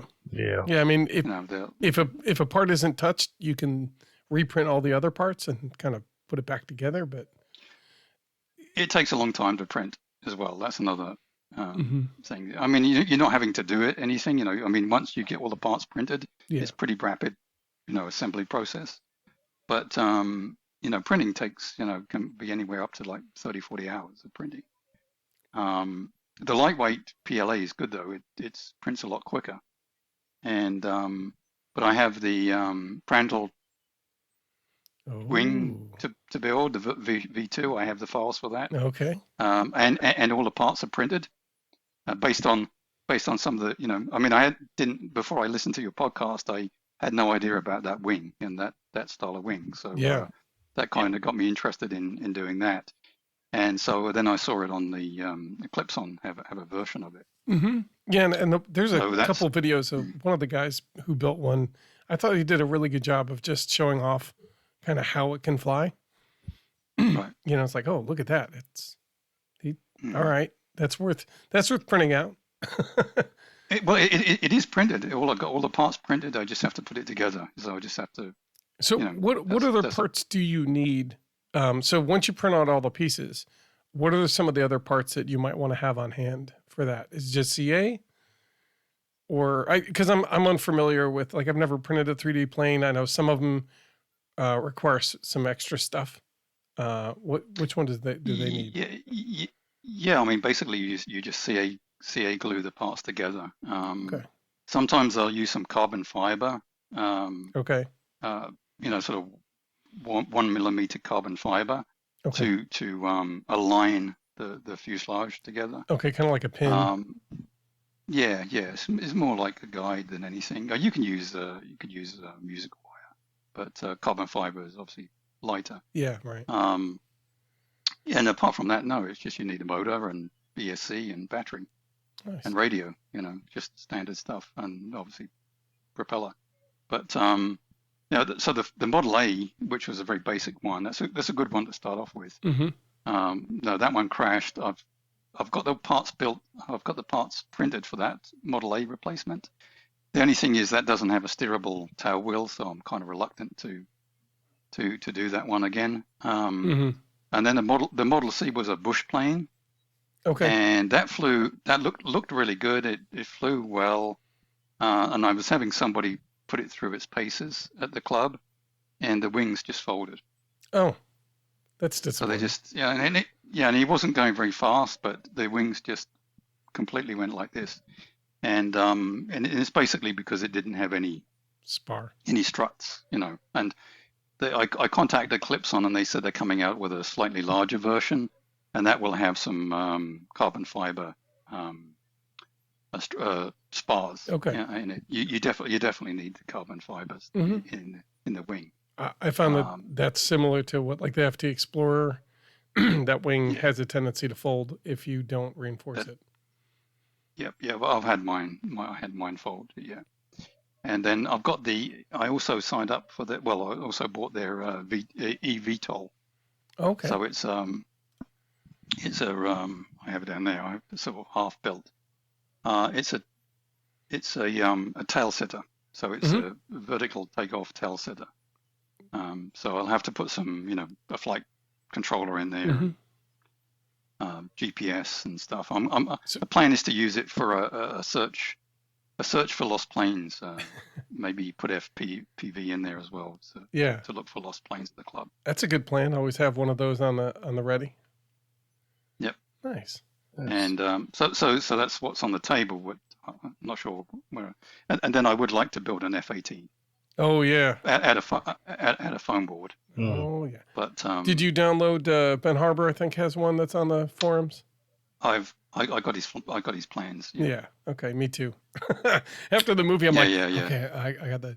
Hey, the Hangar RC is looking at trying to get some sort of Tomcat going on. So I'm kind of waiting. I got an eyeball on that, and then I saw the Hornet. I was like, oh, now makes me want to build the Hornet, because after watching the movie, kind of showcases all the great stuff.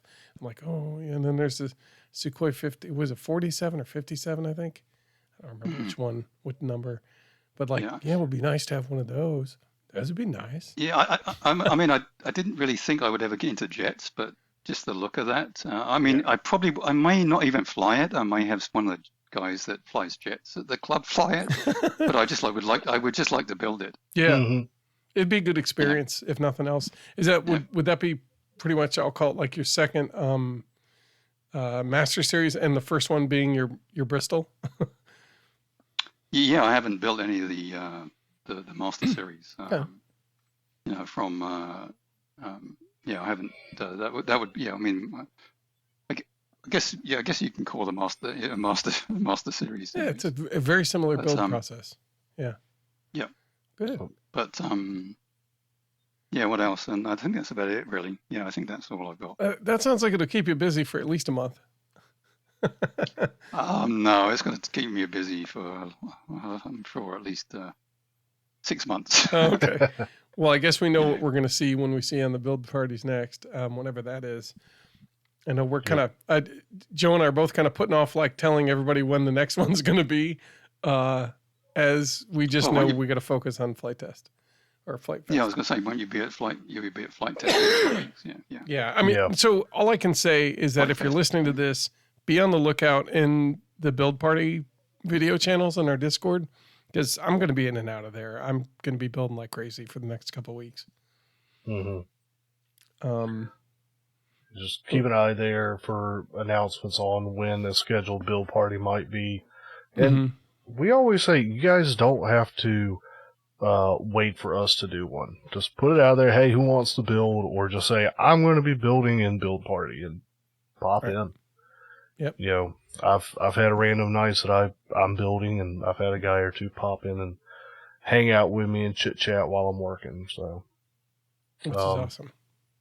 Yeah, but yeah, we're a bit hesitant because Matthew, you and I haven't spoken a whole lot in the last month, really. Yeah, you've been busy, and I've been enjoying the time without kids for the minute. Yep. I'm almost at that point where I'm missing them terribly. I'm almost there. And so at that point, it'll be what it is. I'll probably double down on the building, but I know I'm going to probably be trying to put motors on the Drachenflieger. I don't think it's small enough to be able to transport well, so I probably will not be bringing that to Flight Fest. You are not going to have the Sea Duck ready anytime soon, I'm assuming. Is that correct, Joe? Definitely not for Flight Fest, no. Okay, so I'll be putting the Don we wouldn't Carnage. have the room for it either. No, I don't think we do, but I'm just thinking I'll be putting the Don Carnage plane off to the side. I'll probably work on painting it if I work on it at all. I do of course have the Dark Star, the SR-72 Dark Star that's based on the Top Gun movie. No, I'm not being paid by Top Gun to promote it or anything. I enjoyed the movie. I thought it was a good finish to the story, as it were. A good cap to the whole thing. I'm going to be finishing up any little bits and bobs on the Spitfires I do have ready to go. That's right. I flew the Spitfire, the second one with the camouflage on it, and it flew amazing. And then I took it out again, and it didn't fly amazing. With the camouflage on it? Yeah, there was the one with the original skin, and I put a really fast motor on it, though, or not a fast motor, but I put it on a fuller cell, and it was like a 7x8 prop or something like that. So it was, high bite, so it was going fast, which was wonderful, by the way. It was really cool to see the Spitfire actually going really fast. Right. Because the CPAC with the 10x4.5 just kind of putters along the sky, which is fine. Yeah. But when you want it to go like zooming across your runway, you got to decrease the diameter to increase the bite. And it'll fly well. Just know that it's anyway, it's fun. It gets to cooking. It does.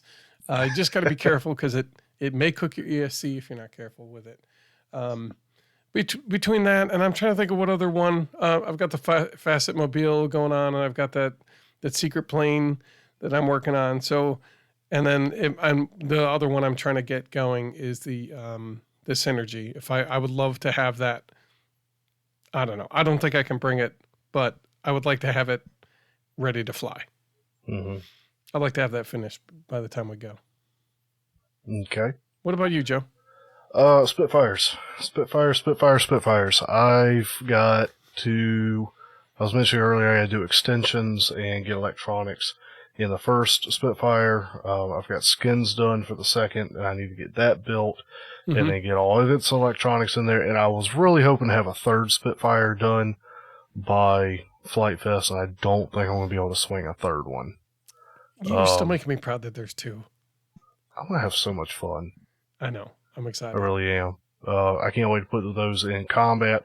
What I want to do is order some, stronger props for it. Okay. Props I'm not worried about if I bump somebody that my prop's going to go to pieces. Yeah, APC props are pretty good. They're at least pretty durable. I mean, I like them. They seem to work pretty well. They can take a hit or three before they go. Right. Okay. There's others out there that work well too, but yeah, sometimes it's worth the extra cost. All right. Good. Well, I think we've gone on long enough. Richard, thank you so much for coming on and hanging with us, man. It's been fun. Is there any way that people can reach out to you if they have any questions or comments about things that they would, about your build process or about the Bristol M1C? Well, I'm on obviously your Discord server as Spitfire 76, and I'm also on the flight test forum as Spitfire 76. Okay, great. Excellent. Well, good. Yeah, go look at the build log. It's a good one. It'll go into the details of how I put it together, so you can see some pretty good pictures of that. We'll have a link to the Shuttleworth collection, so if you want to check that out, go ahead. And we'll have a link to the Hangar RC's Build Off Challenge, so you can see what the results are. Yeah, They should be assuming out by that the time link this is comes out. still good. Hmm? I don't know if he's going to use that same. It's just the Build Off Challenge. Oh, okay. The main page. Yeah, the main page, and I imagine he'll be posting results there. Okay. If not, we'll update the link as we go. I'll be in touch with Sam before we publish, so look for the link in the show notes. Is there anything else you need to add, Richard? Anything you'd like to say? No. I might make some comments though on this podcast. Good. We look forward to it. We always enjoy seeing your comments. Yeah, thank you, bud. All right. Well, if there's nothing else, guys, as always, we thank you for tuning in and listening. We hope you've enjoyed this conversation as much as we've enjoyed having it, because it's really been enjoyable this time having Richard on, hanging with us and talking.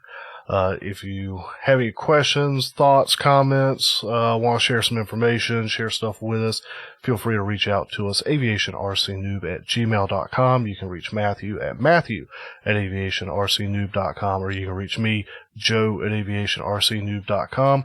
Feel free to swing by the Facebook page, follow it there, or you're always welcome to join our Discord server where you can hang out with people, a bunch of plane nerds, and share pictures and stories and just hang out and have a good time. And if we've got nothing else, guys, I think that's it. all right, well, we're going to get out of here, guys, and we will see y'all next time. See ya. Bye. Thanks, Richard.